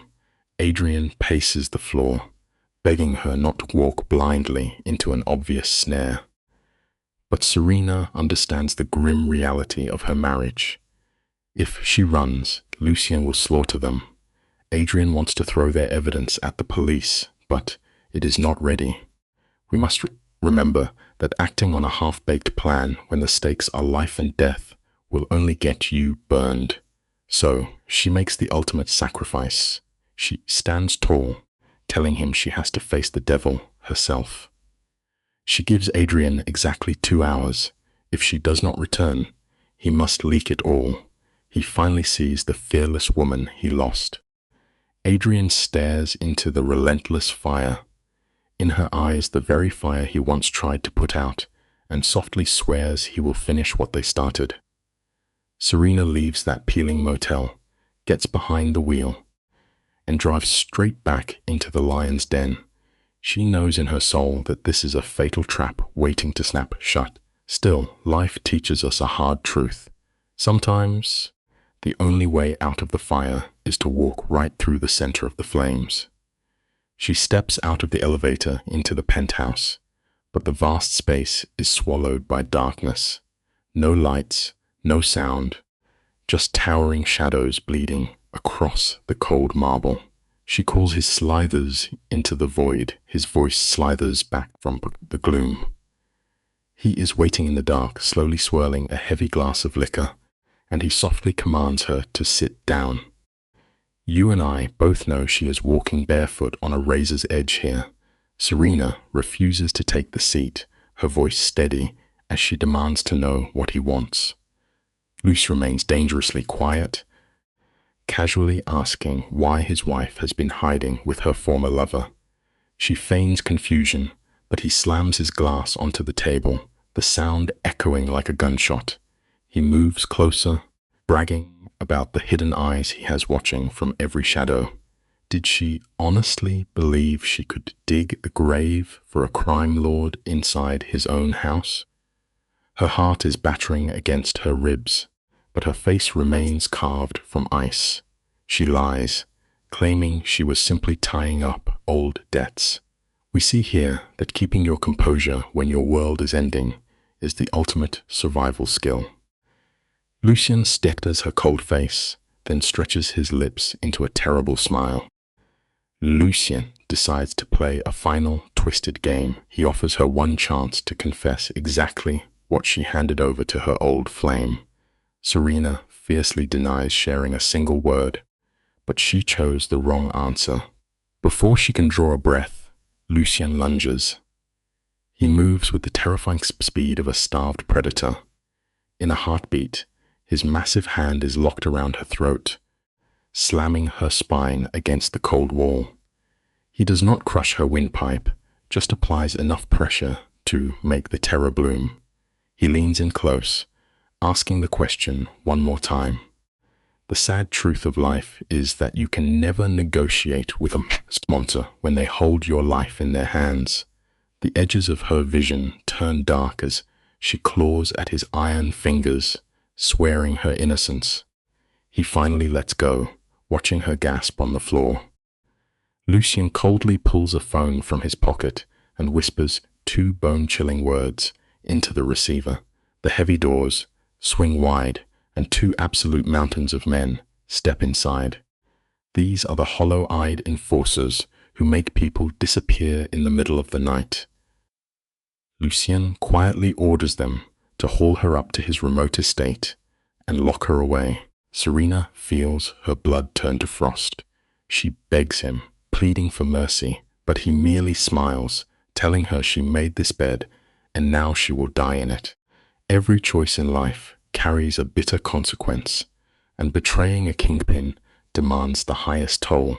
The massive men grab her violently, lifting her off the floor like a rag doll. She kicks and screams, offering him anything he wants, but Lucien simply turns away. He takes another sip of his scotch, entirely unmoved. As the elevator doors seal shut, a wave of nausea washes over Serena. The awful truth hits her deep in the gut. She has made the exact same tragic mistake twice in one lifetime. She gave her trust to a man who only wanted to own her. It is a painful reminder that closing your eyes to the red flags will always lead you straight into the abyss. And this time, no lawyer can pull her out. They drive her far past the city limits, deep into an isolated forest where no one can hear a scream. Under the pale moon, the estate looks less like a mansion and more like a stone tomb. She sits trembling in the back, the hard plastic of zip ties biting into her bruised wrists. The brutes in the front seat do not speak. One steers the car in dead silence, while the other slowly drags a hunting knife under his fingernails. Her phone was the final thread tying her to safety, severed the moment the enforcers forced her into the heavy sedan. As the black miles bleed together outside, her mind races. She can only pray Adrian is watching the clock. Will he weaponize that damning evidence, or will fear force him into hiding? Handing your survival to another person is the most terrifying wager anyone can make. Soon, the tires bite into gravel, and a massive stone manor bleeds through the fog. This is a fortress where empathy goes to die. They rip the doors open, dragging her into the freezing night. Her legs give way, but a guard violently hauls her up, his grip bruising her skin. It reveals a quiet, uncomfortable truth. True vulnerability is realizing your entirely depends on the fragile courage of someone else. They drag her across a marble foyer lined with masterpieces, but this glittering illusion shatters instantly. Guards shove her down a lightless corridor, throwing her into a damp, isolated cell. The only furniture is a rusted metal chair, anchored to the concrete. Rough hands force her downward, locking iron restraints around her wrists until the metal bites skin. A guard whispers the boss is coming, sealing the heavy steel door. Suffocating silence swallows her whole. The sharp scent of dried blood invades her senses. She thrashes violently against the heavy chains, but the iron does not forgive. She gasps for air in the dark. It teaches us a heavy truth. The most dazzling displays of wealth and success often exist merely to mask the darkest cruelties hidden beneath. Pure terror claws at her throat, but she forces it down. In this brutal underground, showing fear invites predators. The heavy door swings wide, and Lucien glides into the room. He looks flawless in a bespoke dark suit, staring down at her with empty eyes, assessing her like defective property. The deadbolt clicks. He immediately weaves a narrative of betrayal, claiming he provided unlimited resources and safety, only for her to stab him in the back. Serena refuses to look away. She glares into the void of his eyes, stripping away his polite fiction.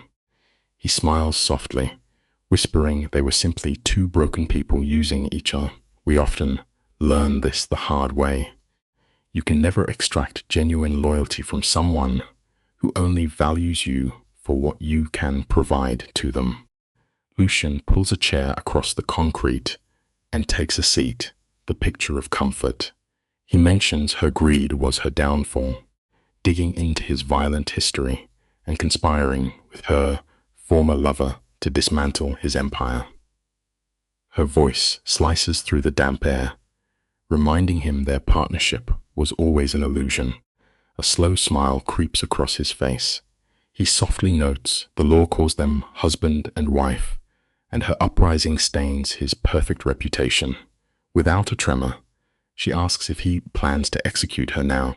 He leans in, his breath cold against her face, whispering that discarding her would be highly inefficient. She will instead become his smiling, obedient public figurehead. It teaches a grim lesson. When you sit at the table to gamble with a predator, you forfeit the right to simply walk away. He advises her to drop the righteous act and accept her place as an asset in his design. Her jaw tightens, but her pride holds the line. She asks what happens if she refuses. Lucian does not blink. With terrifying calm, he outlines exactly how he will dismantle Adrian and anyone she cares for. The true torture is that he plans to leave her breathing, rotting in this cell, forced to carry the weight of their destruction. Brushing a speck of dust from his sleeve, he grants her one night to choose. The heavy door shuts, stealing the light. Left alone in the freezing dark, her pulse races. It is a heavy truth. The moment you expose what you love to a ruthless person, you hand them the exact weapon they need to control you forever. We have all likely felt the crushing weight of absolute helplessness.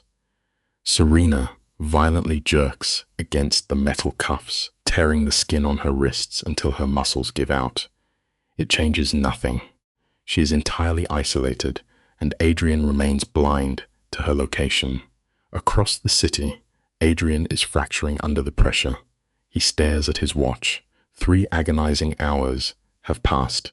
He paces the worn carpet of a cheap motel, feeling like a trapped animal. Dozens of frantic calls have vanished into the void of voicemail. She is gone. He shouts at the peeling wallpaper, gripping the folder of documents that prove Lucian's criminal syndicate. This situation reveals a stark warning. If you decide to throw a stone at a sleeping predator, you must map out your escape route long before its eyes snap open. The dossier in his hands holds toxic secrets, enough to attract federal attention, but not enough to bury Lucian. Without Serena's living testimony, the case falls apart. Adrian collapses onto the mattress, a tremor in his fingers. Their initial strategy was simple. If she vanished, he goes to the authorities. But alerting the system now guarantees Lucian will erase her from existence. Adrian understands the cold mechanics of this underworld. He cannot dismantle an empire with a paper sword. Scanning his contacts, his finger hovers over a ghost from his past. Marcus Hale, the phantom investigator who originally located Serena. Exhaling sharply, he presses call. It highlights a vital truth. Recognizing the exact moment your pride becomes a liability is the ultimate survival mechanism. This is a reckless throw of the dice. Marcus answers, his tone sharp, reminding Adrian their partnership died the day he was terminated. But desperation strips away manners. Adrian instantly offers to triple the fee in cash. A pause follows before Marcus asks for the target's name. Adrian exhales the poison. He needs an extraction from Lucian's compound.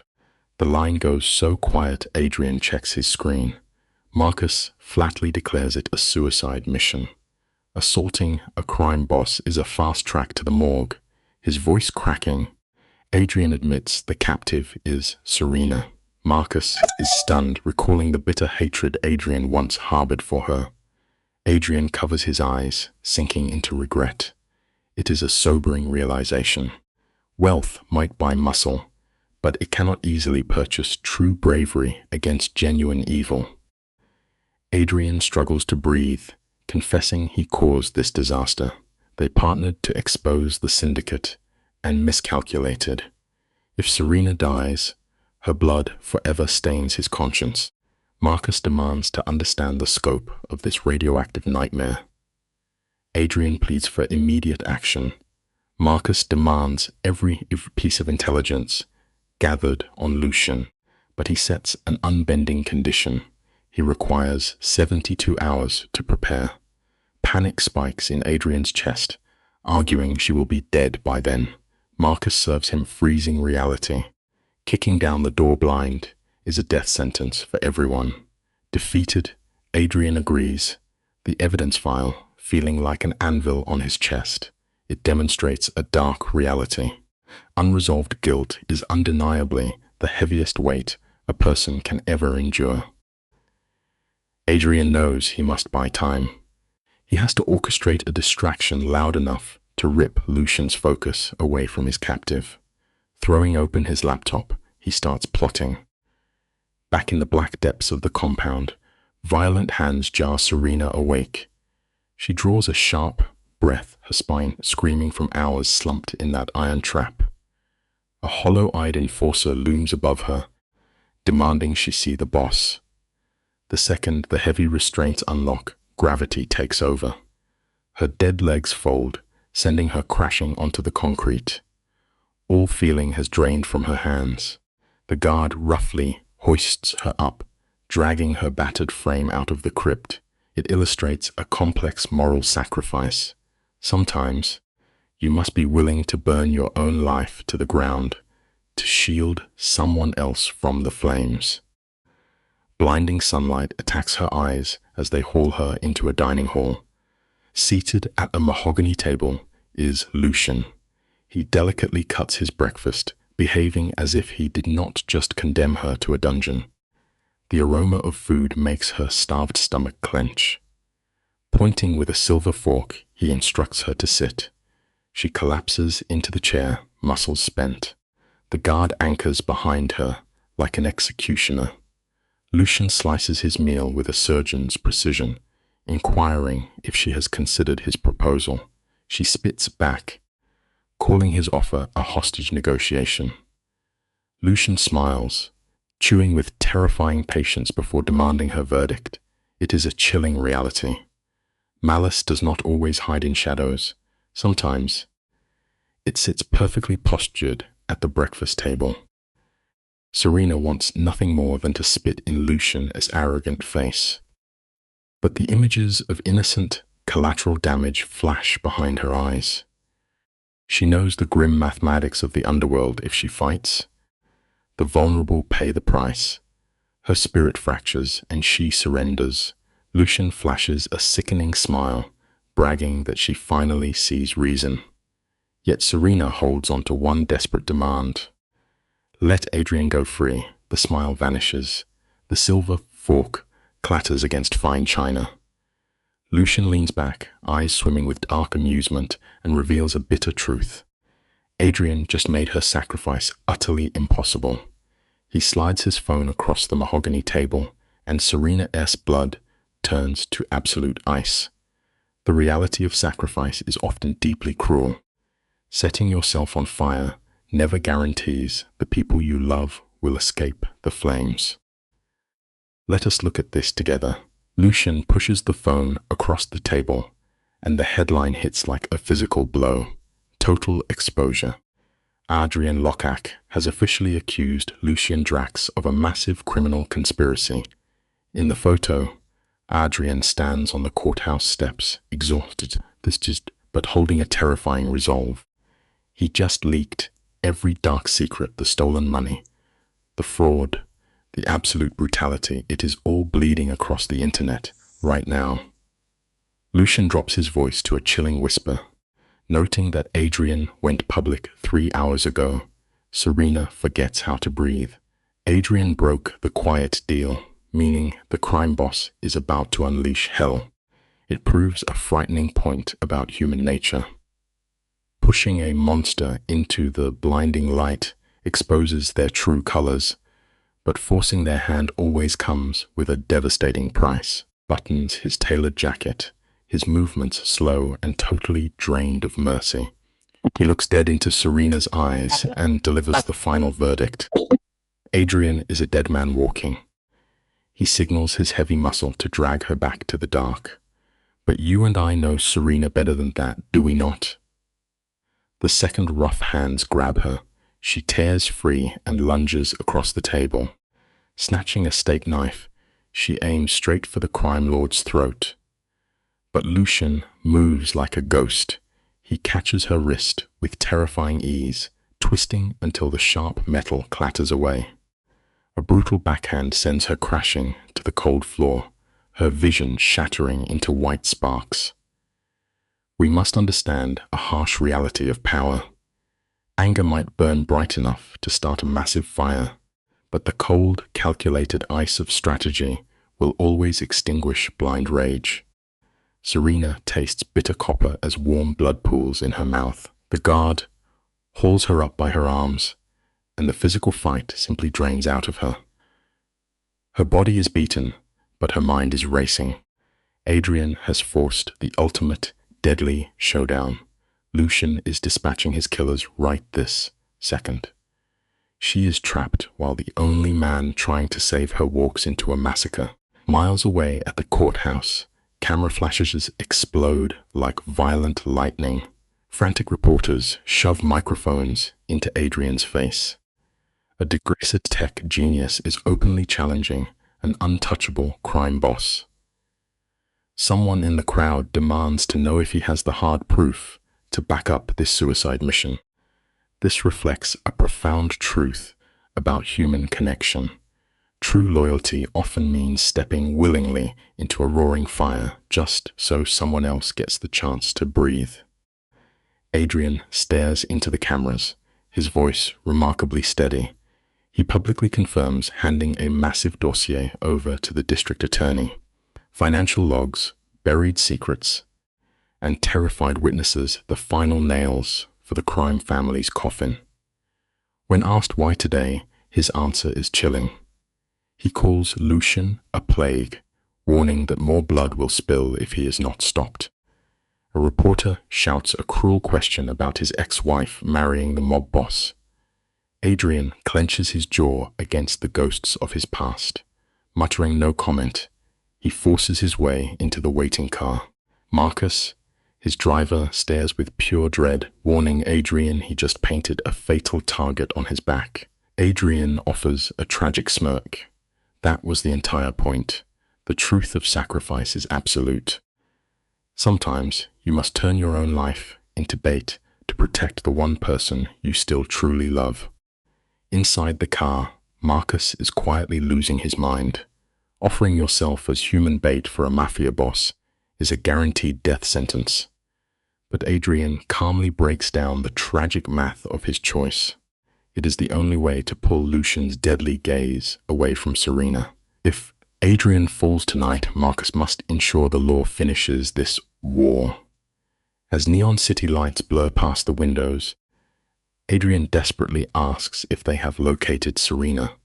Marcus admits he narrowed the search to 3 remote estates, but needs more time. Suddenly, his phone vibrates. A text message drains the color from his face. An underground contact just confirmed their worst fear. Lucian's heavily armed hit squads are officially unleashed, speeding toward them. Remember this timeless truth. True loyalty is never safe, and real courage means holding your ground when the hungry wolves are finally off their chains. Marcus shakes as he warns that the hitmen are under an hour away, driving straight for them. Adrian's pulse hammers, Yet he firmly demands the address for the safe house. Marcus provides the coordinates 40 minutes in the opposite direction. Adrian instantly orders him to pull over. Panic rises in Marcus, swearing Adrian cannot possibly survive alone. But Adrian reveals the brilliant twist of his plan. By provoking Lucian into pouring his main army into the city, the remote estate holding Serena is now completely exposed. It is a perfect tactical blind spot. Adrian looks his driver dead in the eye, stating, "They are finishing this together." Marcus is the only soul he trusts. The late night teaches us a harsh truth. When your world shatters into pieces, you learn very quickly who will stand beside you to pick up the broken glass. You and I know this feeling well, that terrifying moment of absolute commitment. Marcus stares at Adrian, torn between primal terror and deep loyalty. He curses loudly, stating this reckless rescue mission will get them killed. Adrian casually agrees that it probably will. With a heavy, resigned sigh, Marcus violently jerks the steering wheel. Flipping the car around, he demands a full year of pay if they somehow survive this suicide run. Adrian agrees without skipping a single beat. Bright city lights slowly bleed into dark, suffocating woods as the GPS ticks down the miles. Adrian's chest pounds with adrenaline. He has absolutely zero plan to breach this crime fortress. He only knows Suri risked everything to save his life. Doing the right thing often means stepping blindly into the dark, even when there is no safety net to catch your fall. Let us step back into the shadows with Serena, fighting a desperate war inside a cold, stone cell. She grinds her wrists against the metal handcuffs until her skin is slick with blood. But the steel refuses to yield. Trapped in the dark, her mind circles back to Adrian's reckless sacrifice. It was a beautiful gesture, but Lucian will inevitably torture him for it. Serena knows she will be forced to watch his agony unless she finds a way out right now. She scans the suffocating room with wild desperation. Cold concrete, thick stone, and one tiny window mocking her from high above. There is absolutely nothing in this room to use as a weapon. That is, until her tired eyes lock onto the heavy wooden chair she is bolted to. When all the obvious options vanish into thin air, you must find the sheer will to become your own weapon. Bound to a chair, bolted into the concrete floor, Serena spots a ring of dark rust around the base. The iron bolts are rotting away. She stands as far as her restraints allow and violently throws her entire body weight sideways. The chair shifts with a dull groan, but holds firm. Refusing to let her spirit break, she repeatedly slams her bruised body against the rigid frame. On the fourth brutal hit, the old metal screams. The left bolt shifts. She hurls herself against the wood, ignoring the blinding agony in her shoulders. Finally, with a sharp crack like a live gunshot, the rusted bolt snaps. Serena crashes to the cold floor, dragging the heavy chair. The right bolt is stuck, but now she has real leverage. She plants her feet against the stone wall and pulls. True resilience pays off, even when it feels like your own arms are tearing from their sockets. The second bolt finally surrenders, snaps clean in half. Serena collapses onto the floor, her lungs burning for air as the heavy chair clatters beside her. Still chained to the wooden weight, she drags it toward the door and listens. Faint footsteps echo upstairs, but the hallway is dead quiet. The door is deadlocked from the outside.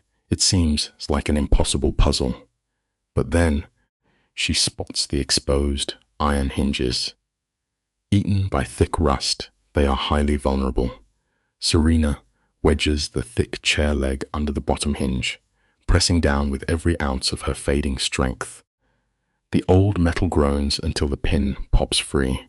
The top hinge is worse, crusted over with years of neglect, Her bloody hands shake violently from exhaustion, but her fierce spirit refuses to yield. Pushing past your absolute physical breaking point is often the only way to survive the dark. Agonizing minutes crawl by as sweat stings her bruised eyes. Finally, the stubborn top pin pops loose. Serena yanks the heavy door inward.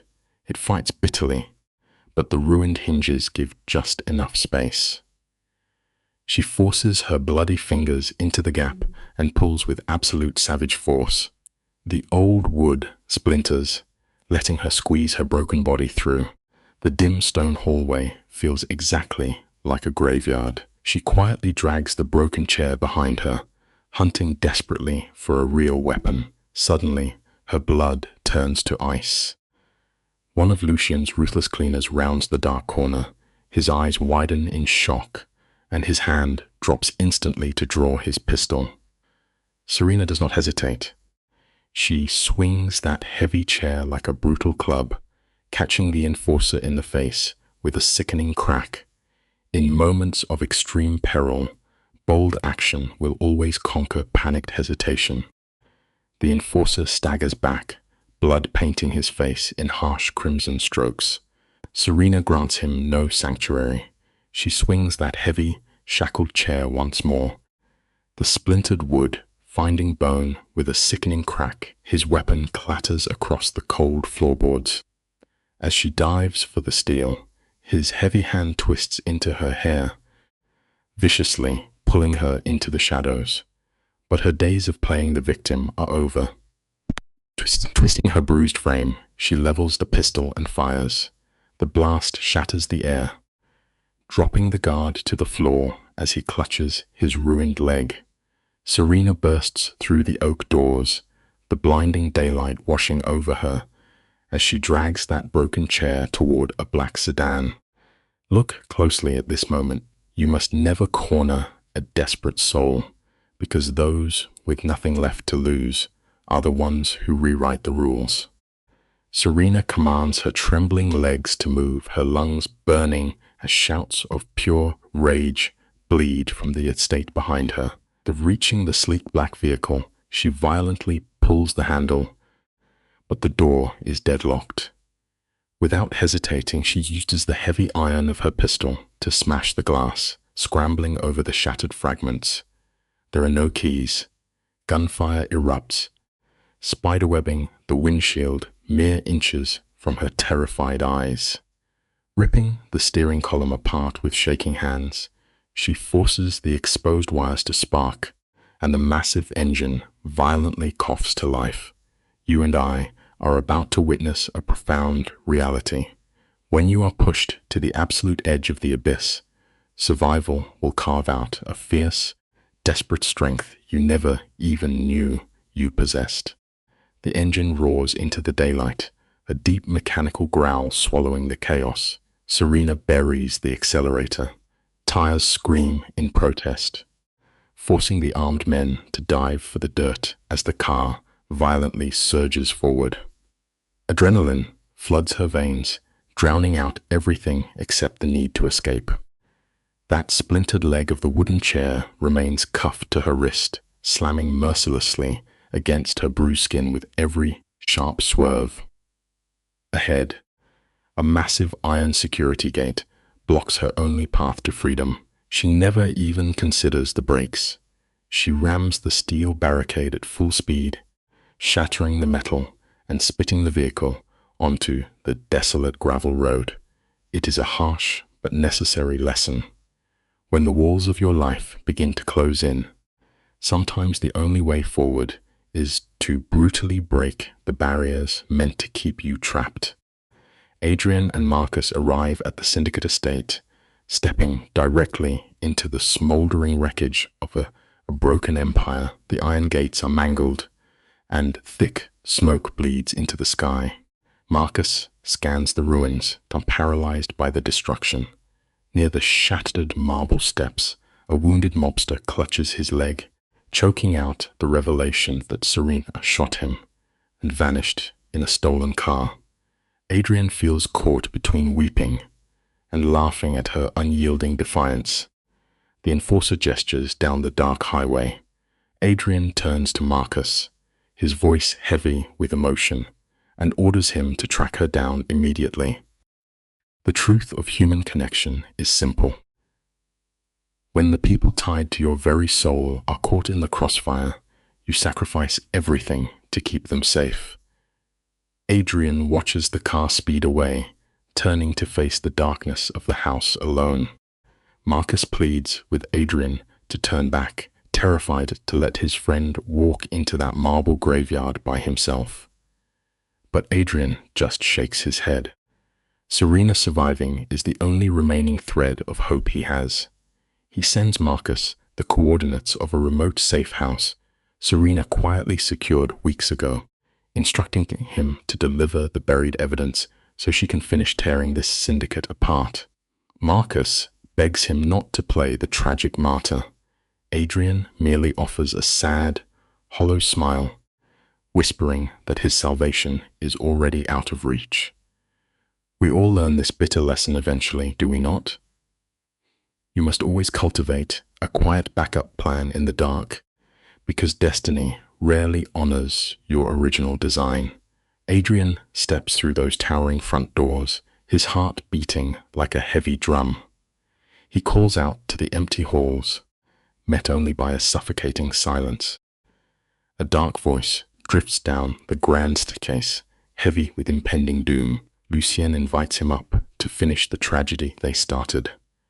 Adrian climbs those cold marble steps, finding the crime boss waiting in his dimly lit office. Lucien quietly admits he entirely underestimated Serena. Adrian demands he let her walk away, insisting the bad blood remains only between the two of them. Lucien turns, his calm mask shattering to reveal a man consumed by unhinged rage. He screams that Adrian destroyed 7 years of a ruthlessly built empire. The profound tragedy of life is that unchecked greed always blinds a person to the terrible destruction they cause. Adrian fires back that Lucien manipulated them from the start, but the boss just smiles coldly, stating that Adrian is exactly the same breed of monster. Adrian stares into the eyes of his tormentor, vowing to fix this twisted mess. Lucien just laughs, a broken sound that chills the room. He tells Adrian that threatening to expose the syndicate was a fatal error, signing a death warrant for him and the woman he loves. He gloats that armed hitmen are already flooding the midnight streets. Hearing that, Adrian loses his fragile grip on reason. He lunges across the shadows, burying his fist into his former mentor's jaw. But Lucien is a hardened phantom of the underworld. He barely flinches, driving a brutal elbow into Adrian's ribs before violently smashing his face against the heavy oak desk. Let us examine the bitter truth of this world. Never bring bare knuckles to a fight against a man who has spent his entire existence mastering the brutal art of pain. The room spins as Adrian slumps to the floorboards, crimson blood dripping from his shattered face. Lucien stands over his broken body, hissing that a smart man would have stayed down. But the stubborn fire inside Adrian refuses to die. His desperate hand blindly searches the floor and wraps tightly around a sharp metal letter opener. With an agonizing roar, he swings wildly, slicing deep into the crime boss's arm. Lucien screams in raw fury and pulls a heavy pistol from his coat. Adrian throws his battered frame behind the oak desk just as a storm of bullets begins shredding the wood into splinters. Pressing his face to the floor, his heart hammering, he accepts his tragic fate, praying his sacrifice buys Serena time to escape. True loyalty often means bleeding out in the dark so the one you cherish can finally survive. Adrian forces his battered body up, clutching that tiny letter opener. Lucien raises his weapon, aiming directly at his chest. But in that final second, the massive office window violently explodes. A shower of shattered glass rains down as Serena crashes through the heavy frame. She hits the floor rolling, her face bruised, the broken leg of a wooden chair still chained to her bleeding wrist. She rises with a stolen pistol. Two deafening shots echo through the room, striking the syndicate boss directly in the chest. Lucien drops his weapon, eyes wide with total disbelief as dark stains blossom across his shirt. He mutters that she was supposed to be locked away. Serena just glares at him with ice in her veins, stating she never plays by the rules. This is a vital lesson. Never underestimate a broken soul who has absolutely nothing left to lose. The underworld king hits the floorboards like a heavy stone, his empire collapsing with him. The room falls into silence save for Serena's ragged breathing. Her hands visibly tremble as she lowers the smoking gun. Adrian, utterly paralyzed, staring at her as if she were a ghost returned from the grave. He whispers that he cannot believe she actually came back. Her voice cracks as she calls him a fool, asking if he truly thought she would let him die after everything they survived. She grabs his torn shirt, warning him that armed guards are rushing the house. His legs feel like lead, but they scramble down the stairs and burst out the front doors.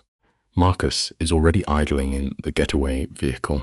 They dive into the back seat, and the tires scream into the night. Remember this profound truth. True friends never abandon you when the absolute worst goes down. As the massive mansion fades into the rearview mirror, Adrian desperately wants to believe this nightmare is over. But he looks at Serena in the dim shadows of the back seat. She is pale, bleeding, and still chained to a shattered piece of a wooden chair. The heavy realization sinks deep into his bones. The true chaos is only just beginning. They drive 3 agonizing hours north toward a secluded cabin she rented months ago under a fake identity. It proves that sometimes a deep paranoia is the only thing keeping you breathing. Marcus grips the wheel in silence, frantically checking his mirrors. When they arrive, he grabs a rusted hacksaw to free her bruised wrist from the heavy wood. What is the brutal lesson here? Always maintain a solid backup plan, because your reality will almost certainly get much worse before it gets better. The long drive is consumed by a suffocating silence, because anything spoken out loud would sound like pure madness. They reach the hidden cabin just as the sun paints the sky in dark red ash. Marcus kills the engine and drops the agonizing truth. With the boss dead, the entire underground network will rip the city apart to hunt them down. He begs them to vanish tonight, but Serena straight up refuses to run. Marcus looks at her like she has lost her mind, reminding her she literally shot the kingpin twice. But Serena just grits her teeth, pushing through the intense pain in her shoulders. The job is not finished. She intends to hand the secret syndicate logs to the authorities and watch the whole empire burn to the ground. Let us end on this thought. Sometimes facing your absolute worst fears head-on is the only real way to finally earn your freedom. Let us unpack this pivotal moment together. Serena refuses to cower, demanding they step into the harsh light as state witnesses. Marcus rubs his exhausted eyes, looking at her as if she has lost her mind. He reminds them they are trying to dismantle the most lethal syndicate in the nation. To him, relying on a protection program is like hiding behind paper walls. But Serena fires back, knowing inaction is simply a slower execution. Adrian, pressing a bloody rag to his swollen jaw, agrees. They have to end this cycle. Marcus stares at them, baffled by their bravery, before tossing a plastic burner phone into her lap. He tells her to make the call, insisting he was never here. Making the right moral choice often means stepping into the freezing dark, entirely alone. Marcus gives them exactly 2 hours to figure this out before vanishing into the tree line to keep watch. Left in the heavy silence, Serena turns to Adrian. He is physically shattered. His bruised face resembles a map of pure agony. A man who has aged a decade in mere days. His voice is barely a whisper when he tells her she never should have risked her own skin to save him. She replies fiercely that she had no other choice. When he questions her motive, especially after the toxic wasteland of their shared past, her tears finally spill over. She confesses he was the only person who came searching for her when she was swallowed by the dark. He clenches his jaw, silenced by the weight of her words. A single act of raw loyalty has the power to overwrite a lifetime of bitter mistakes. Serena dials the city prosecutor, shifting our scene to 10 at night. You and I can easily picture this dreary, windowless room, a space built to strip away hope. Surprisingly, Marcus stays behind to watch the door. Across the steel table sits District Attorney Rachel Chen, backed by federal agents with eyes like cold glass. Chen is a cynical veteran. She stares across the divide, struggling to digest this madness. She asks if they honestly expect her to believe the wealthiest mogul in the city was a crime lord and that they just killed him. Serena meets that intimidating gaze without flinching. She corrects the lawyer immediately, labeling the act as pure self-defense. Never let someone holding power twist your desperate survival to fit their comfortable narrative. Sarita does double down, her voice remarkably steady. She explains the kingpin was mere seconds from erasing them from existence. When Rachel demands a body, Serena hands over the coordinates to the lavish estate. Then comes the critical pivot. The lawyer asks for actual proof. Adrian quietly slides a thick folder across the table. This is their holy grail, born from sleepless nights and pure terror. It holds hidden bank logs, dirty transfers, and a roster of corrupt officials. A stone-faced agent opens the file as the suits crowd in. The silence hanging in the room is heavy. Rachel finally looks up, exhaling slowly, admitting they are holding a massive racketeering and fraud case. Solid proof and quiet labor will always speak far louder than the most charismatic, empty promises. Stick with me here, because this is where the trap snaps shut. Rachel admits the evidence is a gold mine, but it all leads to hollow shell companies. To actually burn this empire to the ground, they need warm bodies to testify on the stand. Without a second of hesitation, Serena volunteers them both. Rachel warns her that the entire criminal underground will be hunting them for sport. Serena does not even blink. The prosecutor studies her bruised face and Adrian's fractured nose, asking why they would invite this nightmare when they could just take fake names and vanish. Serena states clearly that running only postpones the inevitable collision. Adrian adds that it is just the right thing to do. Turning a blind eye to a massive problem will never cause it to magically disappear. Rachel almost lets a weary smile slip. She warns them that claiming the moral high ground will transform their lives into a waking hell. They both nod, absorbing the terrifying stakes without retreat. Rachel snaps the heavy folder shut, declaring that powerful heads are about to roll. The lead agent stands, announcing they are heading to a secure bunker upstate. You can physically see the energy drain from Serena. She just clawed her way out of a psychological cage, only to willingly walk into a concrete one. Yet, she swallows her pride and nods. This is the brutal tax placed on real justice. They are hustled out a back exit and thrown into a van with dark windows.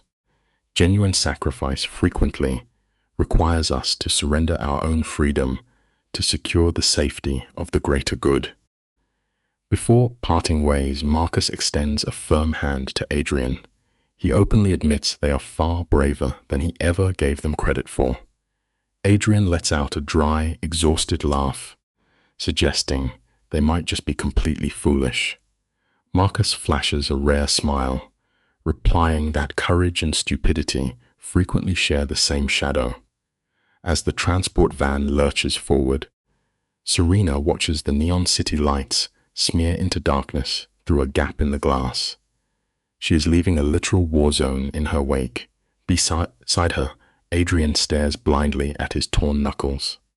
The quiet in that steel box is suffocating, thick with trauma they cannot yet articulate. Finally, Serena shatters the tension with a quiet apology.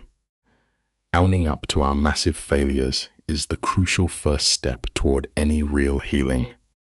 Picture this with me as we step right back into the emotional wreckage. Adrian looks over at Serena, his voice cracking as he apologizes for using her exactly like Lucien did. Serena shuts him down instantly. His fragile pride finally crumbles. He confesses the ugly reality. For 7 years, he parasitically stole her brilliant work, feeding his toxic ego until he actually convinced himself he was the genius. He erased her identity completely, knowing a simple apology would never bridge that gap. Serena stares right through him, her tone sharper than glass. She promises that when the reporters dig, she will burn his stolen legacy to ash and reveal who really built the empire. The truth will inevitably find the light, no matter how much dirt you throw over it. Adrian nods slowly, swearing he will ensure history remembers her name instead of his. Serena just studies him. This is the partner she once loved with her whole heart, and the thief she grew to bitterly despise. Now he is just a stranger. He looks completely defeated, but for the first time, he actually resembles a flawed human being rather than a walking monument to his own ego. She warns him that a fragile apology does not make them even, nor does it make them friends. He accepts the verbal strike, whispering that it is simply a start. The scene then cuts to their bleak new reality. They are sealed away in a protective custody bunker that mimics a sterile, concrete tomb. True redemption is always an incredibly lonely road, a path we must walk in the absolute darkest isolation. Time dissolves into a numbing loop of aggressive debriefings with relentless agents. They drag her through the psychological mud, forcing her to dissect every brutal detail of Lucien and his blood-soaked operation. Serena complies mechanically, a ghost going through the motions. When the lights go out, she stares at the raw concrete ceiling, questioning if safety is even a real concept anymore. She hunted her vengeance for so long, yet holding the prize feels entirely hollow. 3 weeks into this purgatory, Agent Chen shatters the routine. She corners Serena by a barred window in the grey common room and drops the hammer. No polite greetings. The massive wave of syndicate arrests has officially launched. Revenge rarely heals a bleeding wound. It just leaves you standing in the silent ruin. Let us pause and examine this together because the scale of the fallout is staggering. 43 powerful figures tied to the syndicate are falling hard. Serena provided the key that unpicked their entire empire. Investigators found Lucien exactly where she left him, and the forensic report turned her self-defense claim into an ironclad fact. Chen honestly calls her a legend for ripping out the roots of the city's worst crime family. But Serena feels no triumph. Her spirit is weighed down by the collateral damage. Chen then delivers a cold dose of reality. The trial starts in 3 months. Assuming she survives the inevitable hit squads, the government will wipe her slate entirely clean. Escaping our darkest demons usually demands that we completely erase the person we used to be. Serena lets out a sharp, bitter laugh. Start over as who? She has spent years wearing so many desperate disguises to stay alive that the original version of herself is a complete mystery. Watching her crumble, Chen actually drops her rigid guard. She gently suggests that discovering her real identity is the exact battle she needs to fight next. A life where no puppet master holds her strings. Chen tells her to prepare herself, leaving her to sit with that heavy truth. Fast forward, and we see the trial explode into a chaotic media circus. The charges against the syndicate are historically massive, ranging from extortion to murder. You and I must understand this final truth. Finding genuine peace requires us to permanently strip away the heavy masks we wore just to survive. 43 untouchable syndicate men sit trapped in that cold courtroom. Men who spent their lives insulated by pure violence, until today. Serena takes the stand first. With no flashy armor, she wears a simple gray suit, her face completely bare. She looks into the souls of the jury and spills every agonizing secret, explaining how she married the boss just to survive, only to be locked in a dungeon. The defense lawyers attack her like rabid dogs, desperate to brand her a scorned opportunist. But Serena does not blink. She has already survived actual monsters in the dark. Angry men in expensive suits holds zero power over her now. The quiet lesson here is that true strength means standing firm in your truth, even when the room tries to paint you as the villain. Let us look at this piece by piece, shall we? Picture that freezing courtroom. They ask Serena why she ever married the boss. Her answer reveals a tragic cycle she was merely running from one monster who erased her identity, only to fall into the arms of a worse one. The room goes dead silent. Then Adrian takes the stand, physically shaking, and admits he harvested her genius to build his empire. The lawyers tear them both apart, framing her as a victim 1 second and a mastermind the next. Adrian stares at her with broken eyes, but Serena offers him nothing but pure ice. 6 weeks later, the gavel falls. 38 guilty convictions. But there is no victory parade for her. Just a dark, bone-deep exhaustion. Sometimes, surviving the fire costs you absolutely everything. Agent Chen finds her shivering in a back hallway, hiding from the cameras. He whispers that she finally won the war. Serena just shakes her head, her eyes hollow. In the brutal mathematics of power, nobody wins a game like this. They just crawl out alive. The agents slide a sweet deal across the table. A new name, a quiet city, enough cash to vanish completely. She stares at that paper, then pushes it back. She is entirely done letting people erase her. She will take her chances as herself. They release her on a rainy Tuesday, the same day Adrian walks out.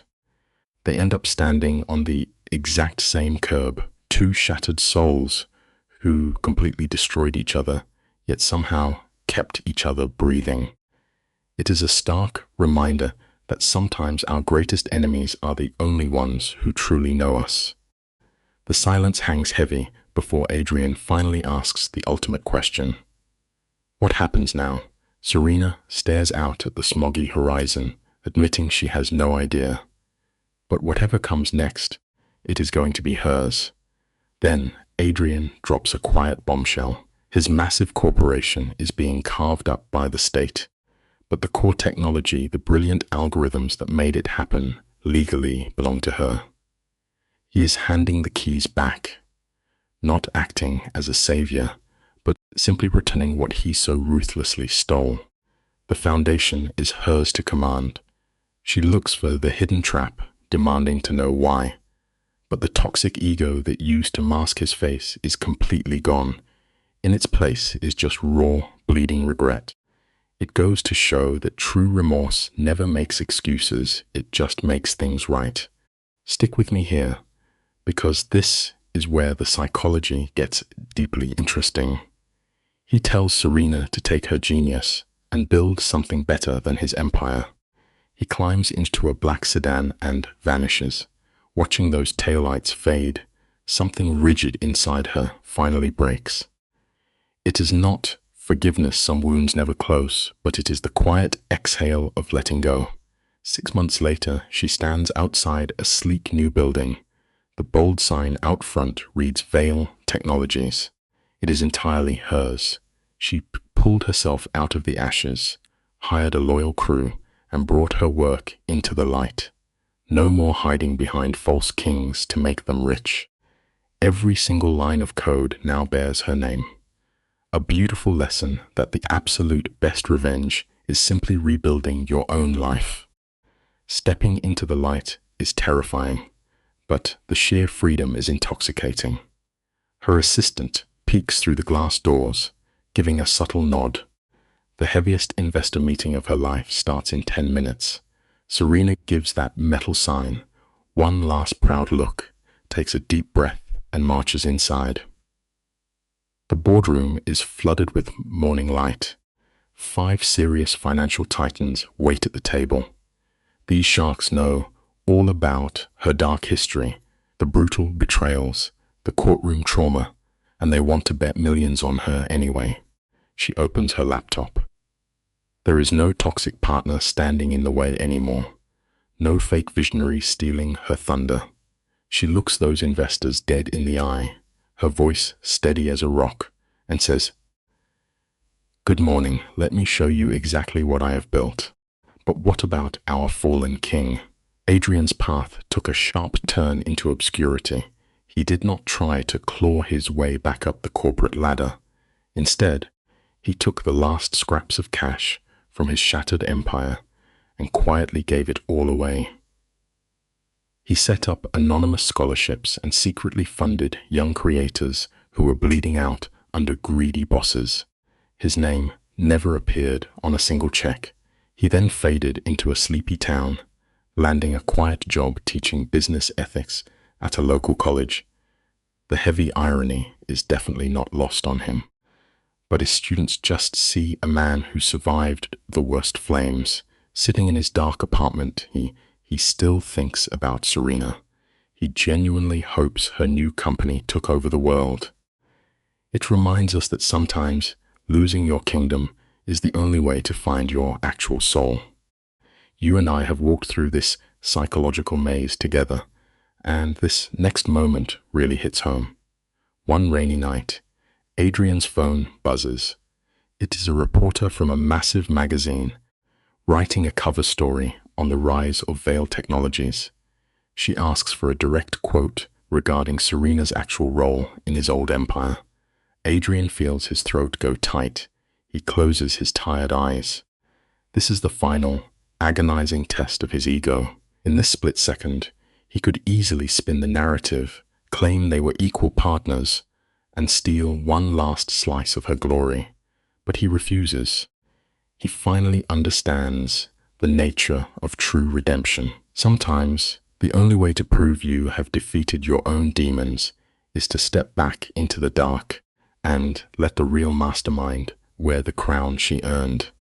Listen closely to this, because it changes the entire dynamic. Instead of playing the victim to salvage his bleeding reputation, Adrian hands the reporter the absolute truth. He confesses that Serena was the sole architect behind his corporate machine, the brilliant algorithms, the aggressive strategies. It was all her blood and sweat. He openly admits his fragile ego could not handle sharing the spotlight. He was just the shiny, hollow nameplate on the door. When he finally hangs up the phone, sitting alone in his quiet apartment, a massive wave of relief washes over him. The cycle of deceit is broken. It goes to show that the heaviest weight a person can ever carry is a fake identity. The only way you can truly breathe again is to shatter the illusion and own your worst mistakes. 3 days pass. Serena picks up a fresh magazine featuring a massive spread on her new empire.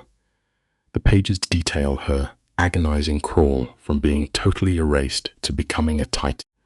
But right there in the middle column is that raw quote from Adrian. Her breath hitches. She reads his exact words, stripping away his own armor, admitting he was just a frightened fraud who stole her credit out of deep insecurity. He confessed to the world that she was the sole genius behind everything he ever built. Serena sits perfectly still in her office, reading that one paragraph 3 separate times. It is a quiet moment of vindication. It proves that the truth always has a brutal way of clawing its way back to the surface, no matter how desperately someone tries to bury it in the dirt. She slowly closes the magazine and stares out the massive glass window. This is her territory now, a fortress built from her own grit, one that no one can ever rip away. For a fleeting second, her hand hovers over her phone. Does she call him? Does she scream? Or does she thank him? But she just lets her hand fall. She realizes some emotional debts are far too heavy to be settled by a quote. Still, holding that public confession brings a strange, quiet closure. It is a crucial lesson in healing. You do not need a perfect apology from the ghosts of your past to keep building your future. She takes a deep breath, shakes the memories away, and gets right back to work. There are investors waiting a massive launch next month, and a loyal crew who looks to her to lead the way. 2 long years fade into the rear view. Serena gets an invite to headline a tech summit right back in the city where her nightmare began. Her first instinct is a hard pass. Those streets are stained with way too much trauma, but her team reminds her that returning as a conquering queen is the ultimate way to silence those old ghosts. So, she signs the contract. Cut to the night of the event. She is pacing backstage, the heavy bass of the intro music making her heart hammer against her ribs. Peeking through the velvet curtains, she sees 2,000 faces waiting for her. Walking back into the very fire that burned you is terrifying, but honestly, facing that darkness head-on is the only way we truly grow. The host's voice echoes through the speakers, and the massive crowd completely erupts. The presenter praises her as the visionary who took total erasure and hammered it into an empire. The auditorium vibrates with loud applause. Serena steps into the blinding lights, grips the podium, and looks out. Today, you and I are going to unpack this exact moment together. Her eyes find a solitary figure standing in the back row, Adrian. He looks older now, carrying the heavy tax of his betrayals. Across that roaring room, their eyes meet. He gives her one slight nod, a quiet mix of respect, apology, and a permanent goodbye. She holds his gaze, then nods slowly back. The simple life lesson here is profound. True peace is not destroying your monsters, but looking your darkest nightmare right in the eye and feeling nothing but your own quiet strength. Serena turns back to the sea of expectant faces. The silence in the room feels heavy. She looks out, her voice steady now, but still carrying the ghost of a girl who used to believe she was worthless. 7 years ago, a powerful man convinced her she was just a disposable shadow. She openly admits she swallowed those toxic lies, and it almost destroyed her. Then she drops a heavy truth. You are never erased unless you hand over the eraser yourself. Nobody can mute your voice unless you willingly swallow your words. The simple life lesson here is clear.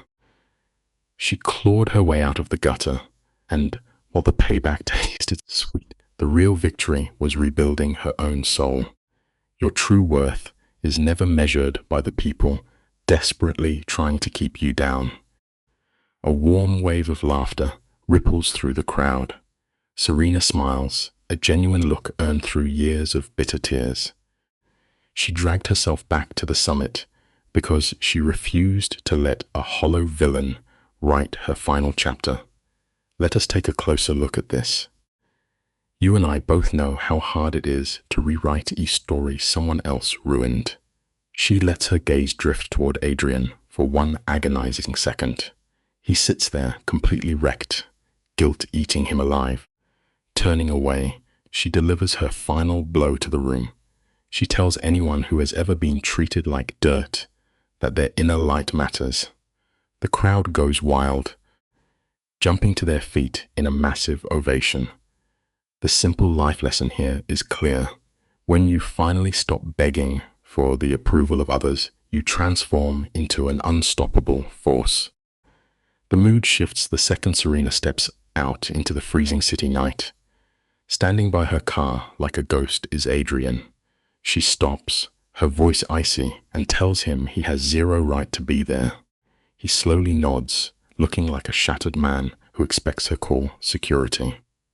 But she does not. They stand there in an agonizing silence. It is tragic looking at them, two opposing forces who burned each other to ashes, still breathing in the wreckage. Adrian looks painfully small now, completely stripped of his fake armor. The simple life lesson here is impossible to ignore. People who spend their time trying to ruin others usually end up destroying their own lives first. He quietly whispers that she gave a beautiful speech. She just says thank you, keeping her walls firmly locked, stands in the cold, his hands trembling.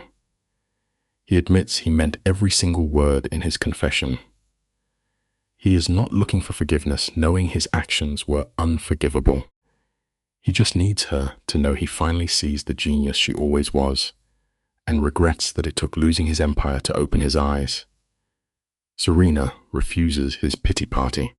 She reminds him that he willingly set his own life on fire. They are not friends. They are nothing. But after a long pause, she breathes out and says maybe, someday, they can just be two tired people who survived the exact same war. The simple life lesson here is heavy. Sometimes dropping the active weight of your hatred is the only way you can really move forward. He simply nods, knowing that is far more mercy than he deserves. He turns to leave, pausing only to say he is proud of the empire she built. Then he fades into the dark crowd. Serena slides into her car. The silence is heavy. There are no dramatic tears, no screaming at the steering wheel. She is just bone-tired and ready to go home. A simple life lesson emerges here. True healing does not always look like a loud victory. Sometimes, it is simply being too exhausted to keep fighting your past ghosts. Over the next 3 years, her company absolutely explodes. She builds a $200 million titan that dominates the market. The best part of her massive success, she aggressively hires the broken underdogs. She builds a radically transparent business, ensuring every silenced person gets the exact public credit they deserve. Climbing to the peak of the mountain is a lonely journey. Serena never marries. Her days are packed with challenges, but her life is owned entirely by her alone. On quiet nights, looking over the glittering skyline, her mind drifts. She thinks about Lucian, Adrian, and the innocent version of herself she had to sacrifice to win this ugly war. She does not regret burning her enemies to the ground, but those emotional scars still ache in the cold. The simple life lesson here is painful. Revenge, even when justified, always comes with a massive hidden tax. It cost her 7 years and her basic trust in humanity. But at the end of the day, she survived the brutal fire. She proved to the world that nobody can keep you permanently erased, and the hard truth always hits back. Stick with me, because this is where the story gets interesting. 5 years after the fallout, Serena finds a random envelope. No return address, but she instantly recognizes the handwriting. It is Adrian. He writes that he is a teacher now, working to ensure his students never become the ruthless monster he used to be. He actually teaches his class all about Serena. He uses her story to prove that real brilliance never has to backstab to reach the top. It is wild how the universe works. The exact man who tried to erase her legacy is now keeping her name respected by the next generation. The simple life lesson here is beautiful. Sometimes, your absolute biggest victories are the quiet, unseen ripples of positive change you spark in the people who once tried to break you. In the letter, Adrian explains how he stops his students from stealing ideas. He knows this will never erase the damage he caused, but he is trying. He prays she never wastes another thought on him. His final sentence hits the hardest. He writes that she did not just save herself from destruction, she saved him too. Serena reads those heavy words 3 times in the quiet of her room.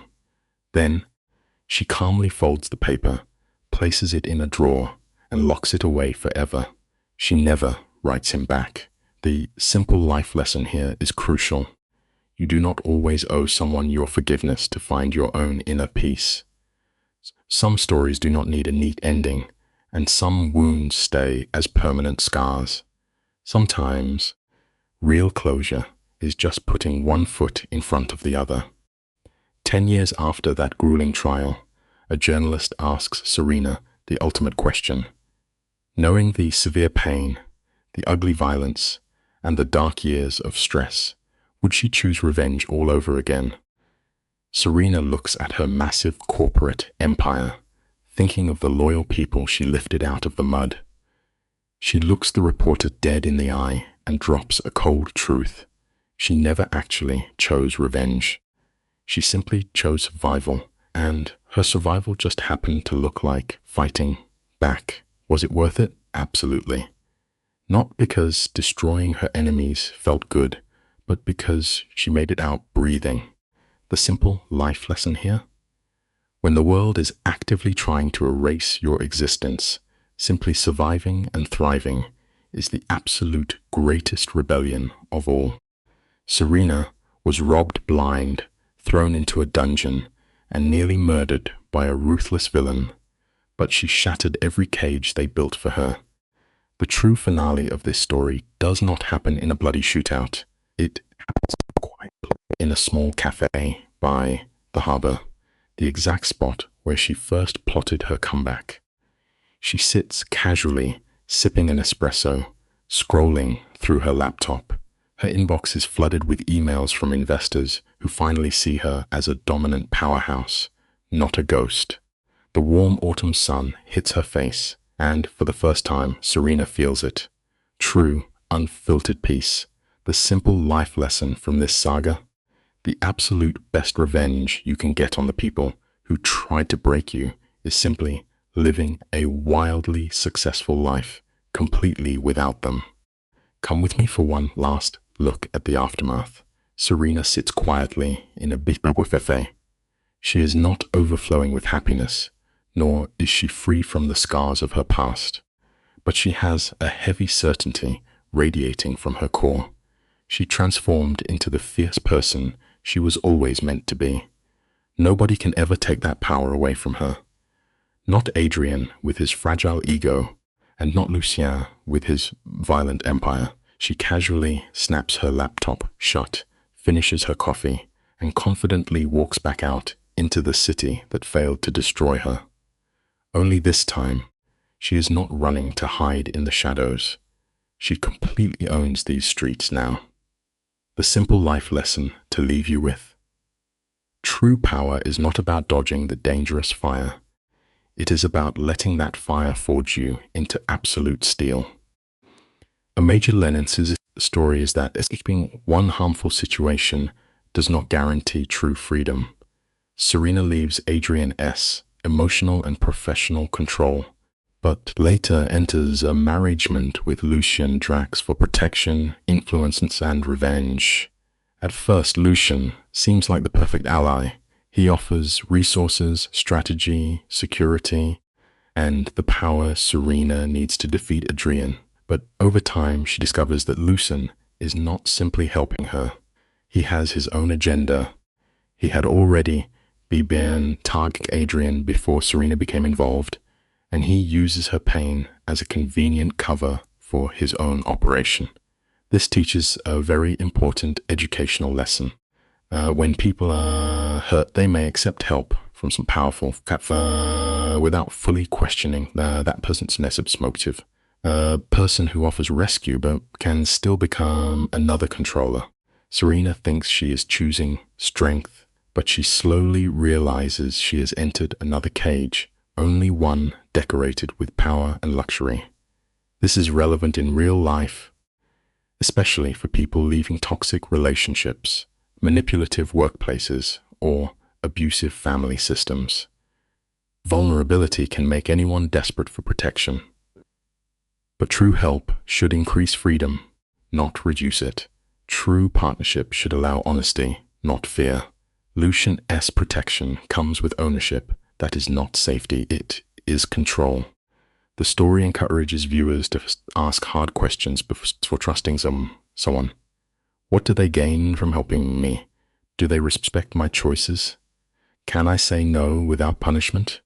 Serena's mistake is understandable, but painful. She learns that freedom cannot be borrowed from another powerful person. It must be built through truth, independence, wise alliances, and self-awareness. The lesson is clear. Never escape one person's control only to become dependent on someone even more dangerous.